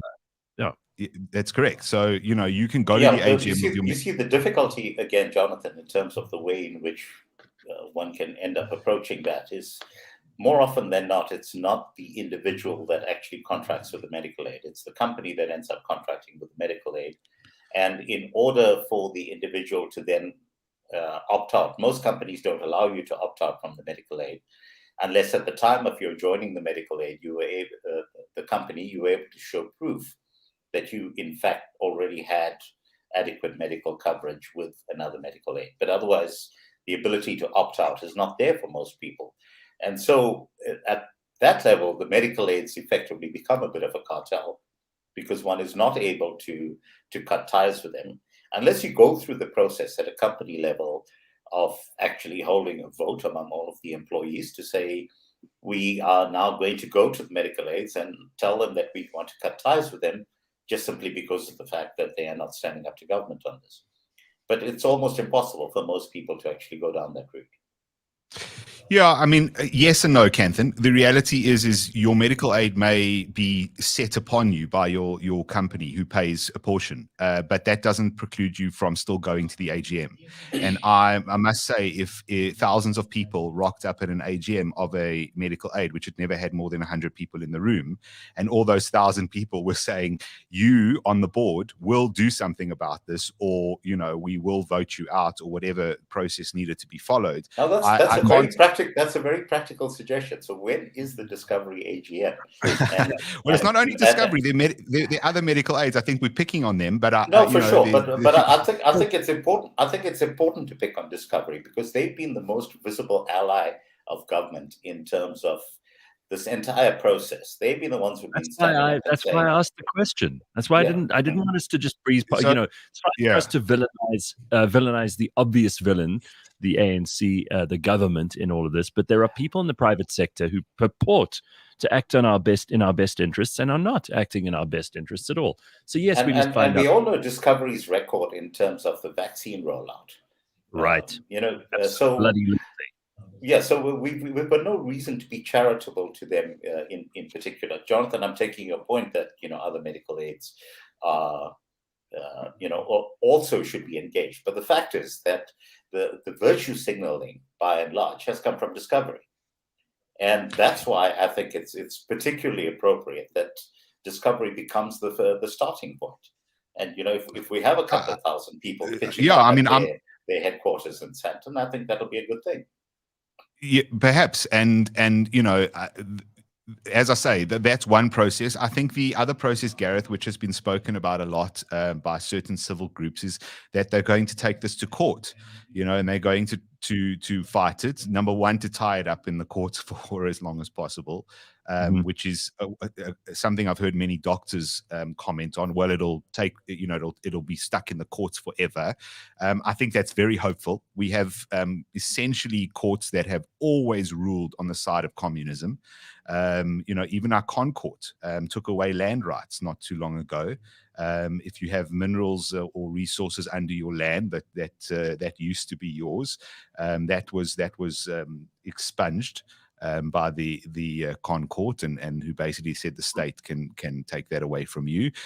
So I don't feel that if this gets to the Concourt, for example, And the Concourt is being presented an argument by the state, which says we want to provide as many people as possible with access to healthcare, which, by the way, I must just point out, you currently have access to healthcare. Every single person that's currently in this country has access to healthcare. Right. We already have national health. The idea that we don't have national health is complete bullshit. If you have anything happen to you by law and in an emergency, every single clinic and hospital in this country, including the private ones, have to treat you. So that's to start off with. And then with regards to any other medical ailment you have, you can walk into any clinic or hospital. Obviously, there's a process to follow, but you can walk into any clinic and hospital and get treatment. Now, I think, we've got to support these community groups and whoever else is going to get together and fight this. So if you see the likes of Sakeliga, for example, I know they're planning something. If you see they're going to be doing this, well, it costs a lot of money to sue the government because you know how this works. You've got to support these kinds of people. Give them a couple of grand now if you've got it. Rather than having to pay 20,000 Rand a month in health insurance in a couple of years' time because they absolutely right, Gareth. Just give them $50 a month, which is right. Enough of us end up doing that, then it actually becomes. Well, Kanthan, AfriForum's the example here, right? There's a whole bunch of people who give AfriForum 100 Rand a month, and AfriForum manages to produce significant things for that community, and as a byproduct for many South Africans. Well, not just for that community, for the entire South African community, from my perspective. I don't want to be rude to our other guest who's waiting in the wings for us to talk about this 80.9 billion Rand budget that was passed by Dada Morero in the Johannesburg Metro Council yesterday. And she is a councillor herself, so we're going to get straight to her. I'm going to welcome her to the show this morning. Councillor Belinda Kayser-Echeozonjoku. Oh my God, I swore I was going to get this right. I said it right twice before, Belinda. Echeozonjoku, who is our guest this morning. She is a Ward 74 councillor and DA caucus leader in the City of Johannesburg. Belinda, it's good to have you on. How are you? Good morning, Gareth, and good morning to everyone else. Thank you very much. I'm good, thank you. Listen, it's cold as hell in Johannesburg, but it's not as cold as the hearts of those people in the council who've asked for even more money than before. I said earlier to Bakh'abantu, who was on the show with me, where do you actually see any evidence at all of all of this money that we've just seen voted into the hands of the Joburg Council? 80.9 billion Rand, billion with a B. A total of 166 people voted in favor of the budget, 68 voted against it. There were no abstentions. Here's what the budget, this is the top line stuff you need to know, everybody. The new budget adds 3 billion on top of the previous year's budget. So there's a little bit of inflation, but possibly no other good reason for that. The budget includes tariff hikes of 2% for property. So we're going to pay 2% more if we own property. 9.3% for water and sanitation. That's gone up, even though for many people, water and sanitation are not guaranteed. An electricity tariff of 14.97%, even though that's not guaranteed to improve any kind of quality of service delivery there, or even the accessibility to electricity. A refuse tariff of 7%, just to remove your rubbish. So what is going on here? What actually happened here? Did you oppose or did you say yes to this budget? Well, the DA actually opposed it, and precisely because of some of the concerns you are raising.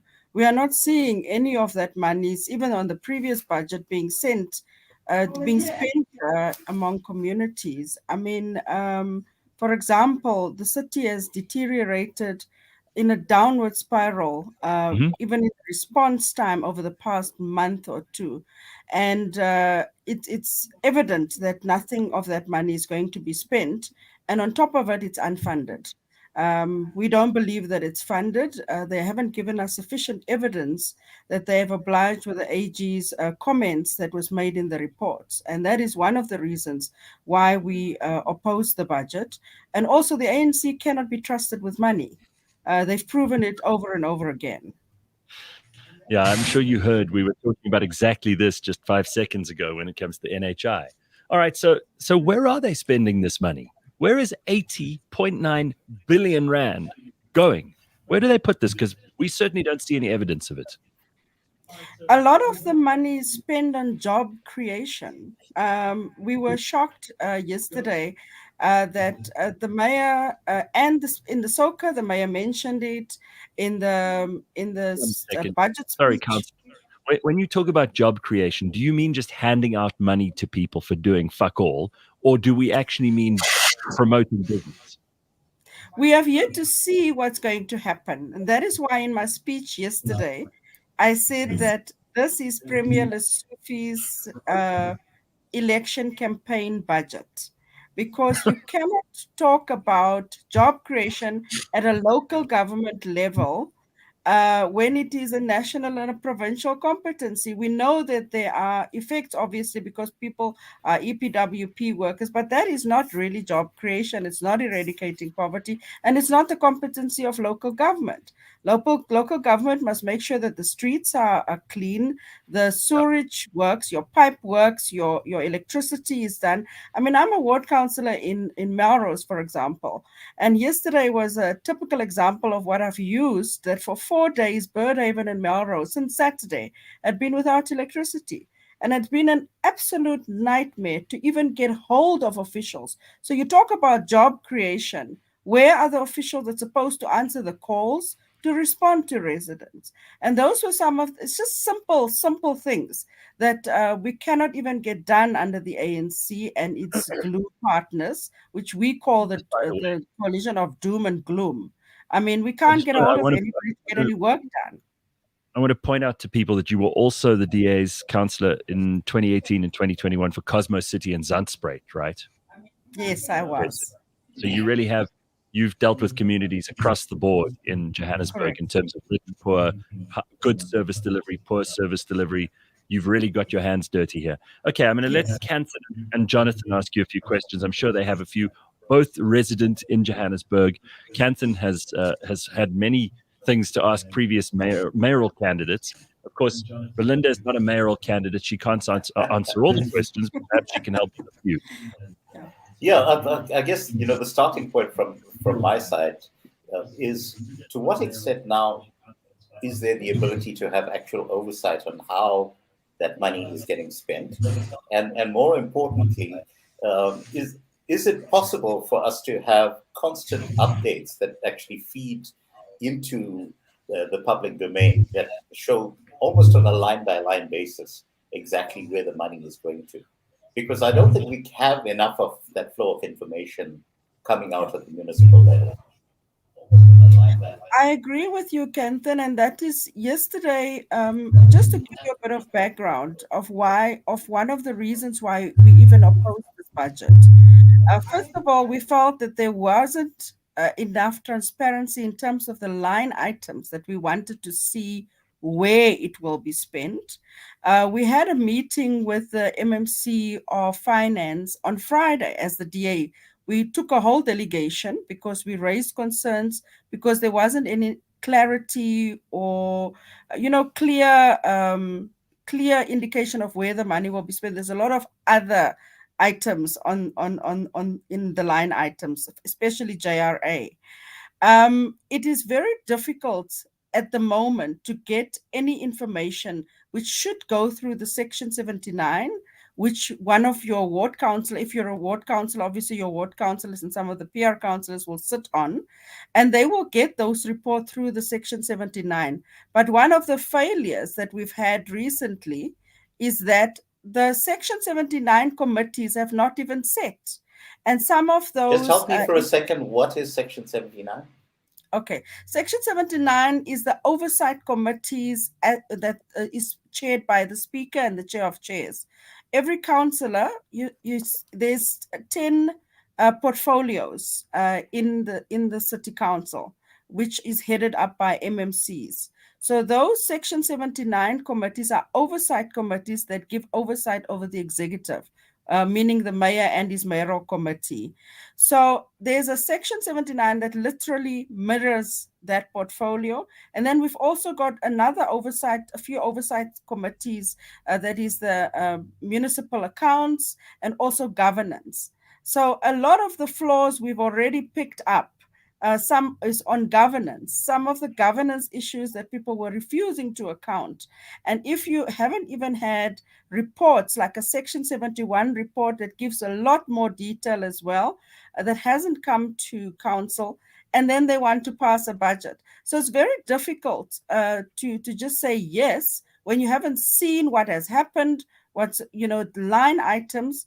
And when we had met with the MMC, we said to him, give us the line items as the DA so we can discuss with our caucus, and they can then have a quick discussion with their residents.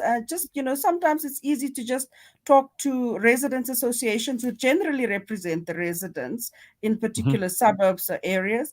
And then we can at least have an idea of where exactly the money is going. We saw line items on screens, and we asked for it to be sent to us so we could at least have a look over the weekend. None of these was done. And yesterday, the budget was tabled, even after requests for these to be sent. So we're saying, how can we approve a budget that in the reports we have that doesn't have the line items, say that, the AG said it's made comments in the reports that were provided to us that it's unfunded. And we're not seeing the line items in detail. We want to know what we are voting for so we can explain to you as a resident. Yeah, I'm just horrified that the Council of Johannesburg thinks it's going to be okay to tell us how much more we must pay without telling us what more we're paying for. Those line items you're talking about. It's absolutely outrageous. Yeah. Well, Gareth, I'm sorry. Please go ahead, Councillor. That's fine. I'll go after. I'm just, yesterday, I'm one of the most, I think, vocal ward councillors, and I fight literally every day with everybody. And one of the things I said to the MMC yesterday, it's clear that there's quite a disconnect between the mayor, the MMC of Finance, and the residents. If you cannot even attend an IDP session to hear what people are complaining about, what are the issues, what exactly informs your budget. So you have a tick box exercise, only attend certain IDP sessions that likely is only your constituency. But when you're the mayor, the MMC, you are responsible for the whole city, irrespective of people who voted for you or not. So you must give people a voice, and you must listen to people, and that we believe also haven't been done. So that's the biggest problem we have with this budget. I mean, it's an interesting point that you raise, because I feel like there may be a little bit of throwing stones in glass houses here. You talk about giving a voice to the residents, but Paul Palazzi had her own issues in this regard. I mean, the DA, every time it's held power in Johannesburg, has passed significant increases on the budget, has increased my rates and taxes repeatedly. I haven't seen an improvement in service delivery.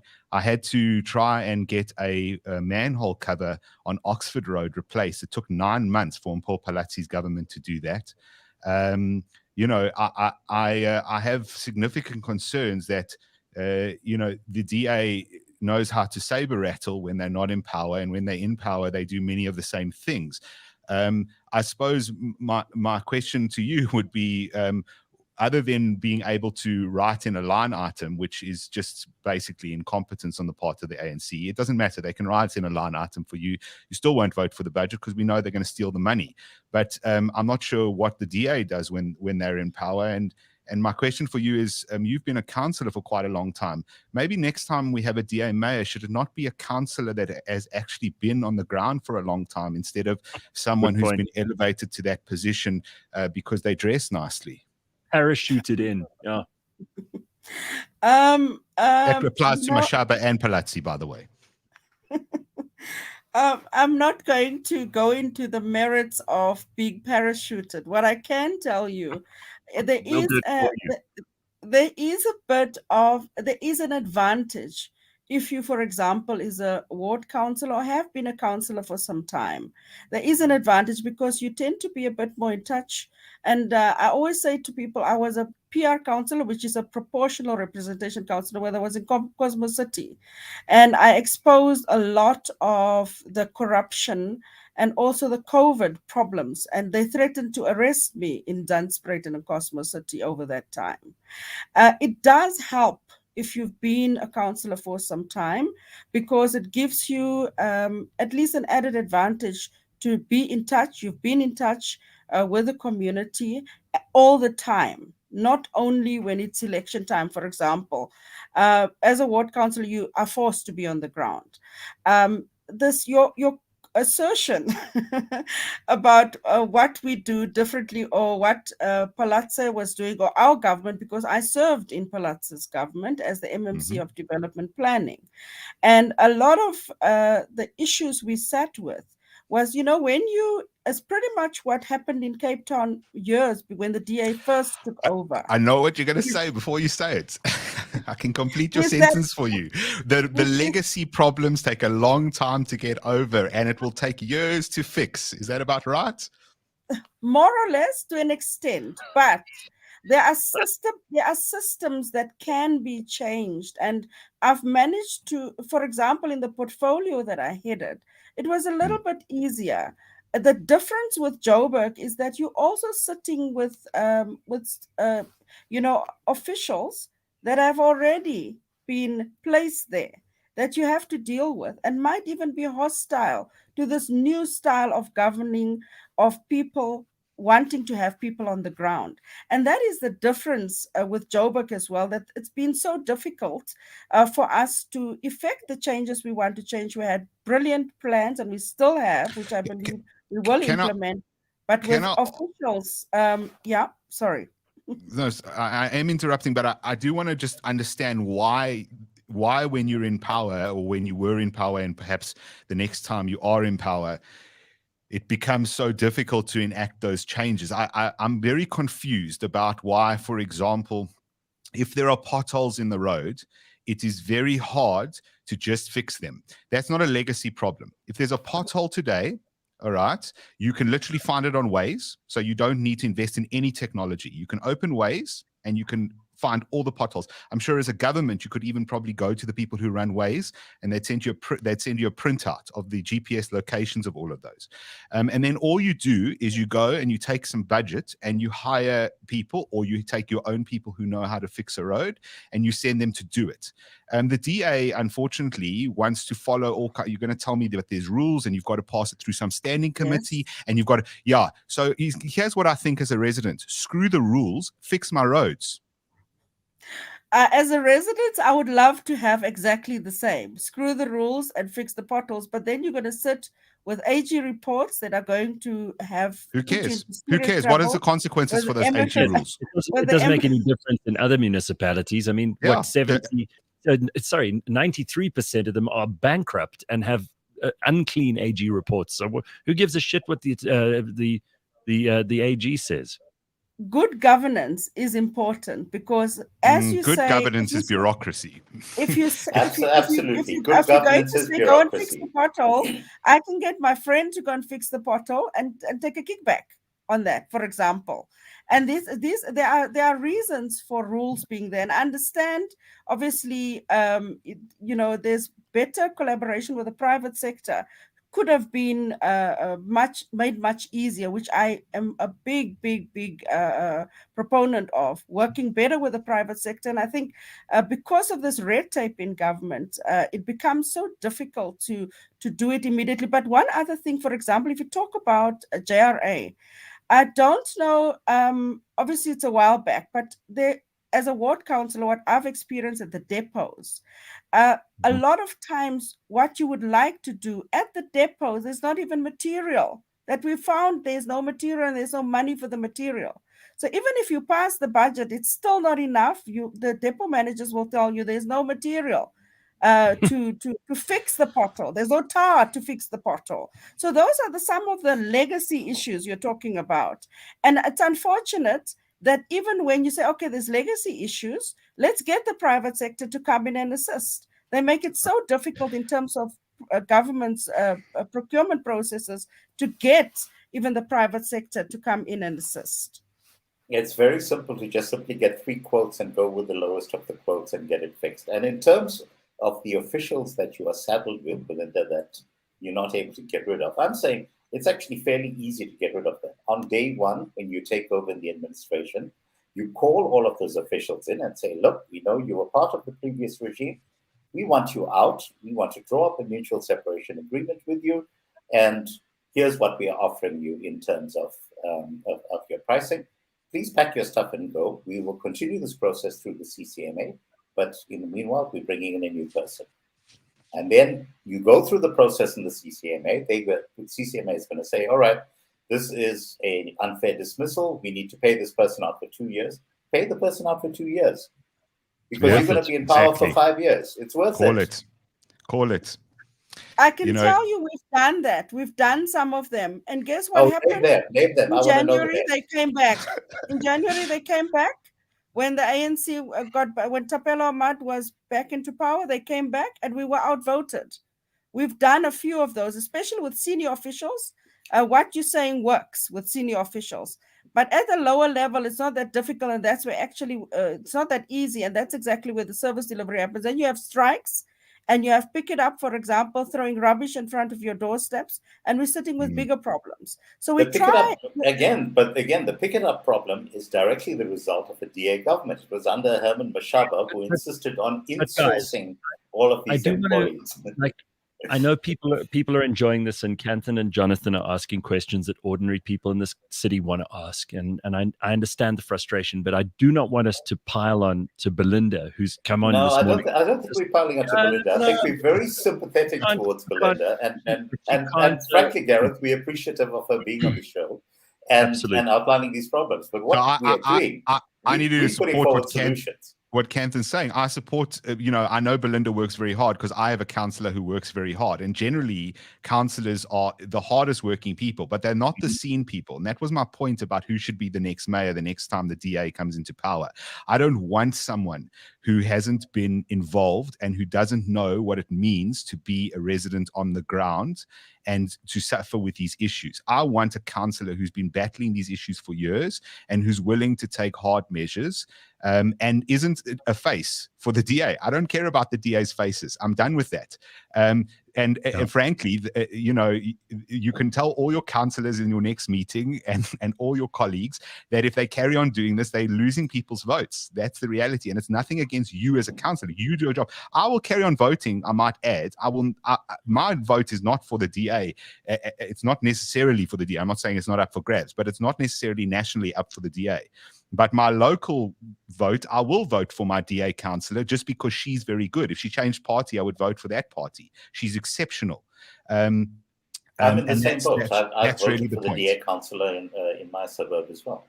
It's interesting. I've also got a female DA councillor. I've got to say that the women are really standing their ground and doing a fantastic job. I know a lot of men who are in local government are doing a good job too. But it seems to me that there are exceptional women, especially in the DA, who are trying their damnedest. And you know what, Belinda, well done to you. I think what we've done here is we've kind of started a campaign for you, whether you like it or not. I know you didn't come on to do this, but whether you like it or not, now you're going to be a candidate. So let's just talk about what's going on at the moment, because you are in council. You can tell us a little bit about this Al Jamaa or whatever it is party that was they were the party who elected the last mayor, who was, I don't know, he was in for like 5 days or something, and God alone knows what damage he wrought. But what is going on with the mayor of Johannesburg, Kenny Kunene? I mean, give us some clarity here. It seems like an absolute disaster. I'm not aware of Kenny Kunene being the mayor, but the mayor at the moment is Kabelo Gwamanda. That's the current mayor. Used to be Tapelo Ahmad from Al Jamaa. Now it's Kabelo Gwamanda.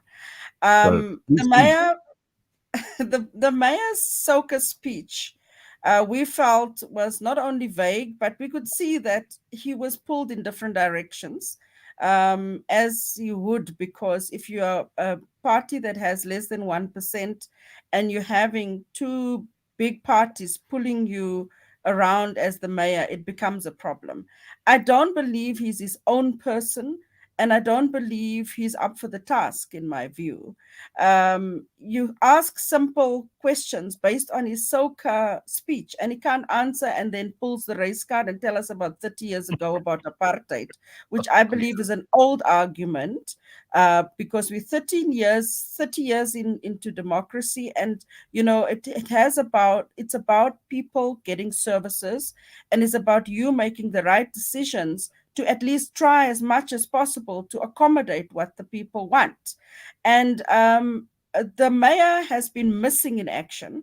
He hasn't spoken. He's even ran away from the media. And we were concerned on the day of Isoka. It is the first time in the history of Johannesburg that an executive mayor was not giving a press interview. He left under the guise that he's not feeling well. And we said, okay, we'll give him the benefit of the doubt. But the DA, we wrote, I asked this chief whip of the DA to please write and find out if it's got a medical certificate or everything. We saw him pop up and opening some other community centers. So my view is that the mayor is not up to the task. At least if he would at least be open and transparent about some of the challenges. Nobody's perfect, but he's not even open and transparent, and he's being pulled by the nose by the ANC and the EFF. What a disaster. What a disaster. We have a disaster on our hands. We seriously have a disaster on our hands, and it's residents like you, me, who's going to feel the heat when this 80 billion rand budget that has been passed, you're not going to see any difference on the ground. And that is exactly what's been happening. Well, I have a very practical solution to offer right now to everyone in the city of Johannesburg. Go off grid in terms of electricity, and then stop paying your rates. It'll fix the problem very quickly. So I just maybe as a last point, Gareth, I know we're running out of time, but I just want to point this out. My area and in a bordering area are busy looking at doing exactly that, Kanthan, whereby the entire area will stop paying rates and taxes. It will be paid into a trust account with lawyers, with attorneys, and we will go to court against the city. You will get not a cent from us. We will still be paying our rates and taxes, so good luck cutting us off. And it will be subject to a pending court matter, and we will be going to court to basically say you're not providing services, so you no longer get any money from us. And frankly, that's what everybody should be doing. We should be cutting off funds from the government. You don't need any of our money. And as you were mentioning there, Councillor, the reality is, I don't really care who the mayor is. I never want to know who the mayor is. It's not important. I don't need to know who the mayor is, who the MMC is. They shouldn't have official Twitter accounts. They should have nothing, because they shouldn't be doing anything I need to see, right? They should be fixing the frickin' roads, fixing the pipes, making sure the sewage happens. I don't care. It's a job. It's a trash. You are not important. Your name is not important. Your title is not important. You are not an important person. You are a person who has been voted in to do a job. Do the job or get out. Right. Okay. Well, you get the last word. Councillor, you get the last word. Go ahead. Gareth, just one thing I would say, unfortunately, I can't be a proponent of not paying rates to the city, that you're on your own there. But I must say that this is one of the issues I questioned with the executive mayor and the MMC of Finance. He's got this brilliant budget without telling us exactly where it's going. City Power has been a problem child. It was 6.5 billion in the red when we got it, when we were in government. And one of the mistakes, and I said to colleagues that we did, is that we said we're not going in when Dr. Palatse was the mayor. We're not going to come in and say, this is what we found, we're just going to try to fix it. And that is when we started the process, obviously having the energy in Daba, having the IPPs, trying to send out RFQs for requests for proposals for IPPs and making it easier. And that is for independent power producers to avoid this rate boycott and people going off the grid. Because if you provide services, people are ready to pay. People are really willing to pay. And I said to the MMC yesterday, where are you going to get the money from the ratepayers when people are going off the grid? It's an unrealistic budget. You cannot, you're not going to be able to get the money that you are projecting because people are going off the grid, because people are tired of promises and they want services. So this is one of the things that we questioned the other day, but I can tell you much more, that the issue of fighting for you and getting at least rebates on some of the issues where you are saving the city money is something that the DA obviously will be fighting for quite a bit. And some of the other issues like revenue generation, like outdoor advertising, the precinct planning that they are proposing as well, which was started by us, which they voted against, and making it easier to generate revenues in those precincts, which will be policing as well. I'm going to have to draw this to a close, but thank you, Councillor. Councillor Belinda Kayser-Echeozonjoku. I'm going to do this. Belinda Kayser-Echeozonjoku. Thank you so much. Please tell us how you say your last name. It's Belinda Kayser-Echeozonjoku. Thank you. I really did my damnedest, but I'm obviously useless about this. But thank you very much. Thank you so much, Gareth. Thank you, so ma'am. much, everyone. Bye-bye. And Kanthan, always good to see you. Thank you very much for being on. And Jonathan, thank you for explaining the NHI to those of us who are still in the dark or choosing to be ignorant about it. Gareth, I suppose the biggest thing probably people can do is just talk about it. Just talk about it and make it a topic. Make it a topic of discussion at work, at home. And go to these meetings. Like Kanthan said, we can go find out. Make it a central issue. Whoever your medical aid is, hold their feet to the fire, for God's sake. Yeah, make it a central issue, because whether you like it or not, it's going to be a problem. Yeah. All right. Well, thank you for clearing it up. Good to see you both, and thank you for joining us this morning. If you were listening to us or watching on YouTube, make sure you like and subscribe. We will see you in the Burning Platform. I'll be back in a week from now, so stick around. We'll see you soon. Thanks, everybody. Cheers. Bye-bye.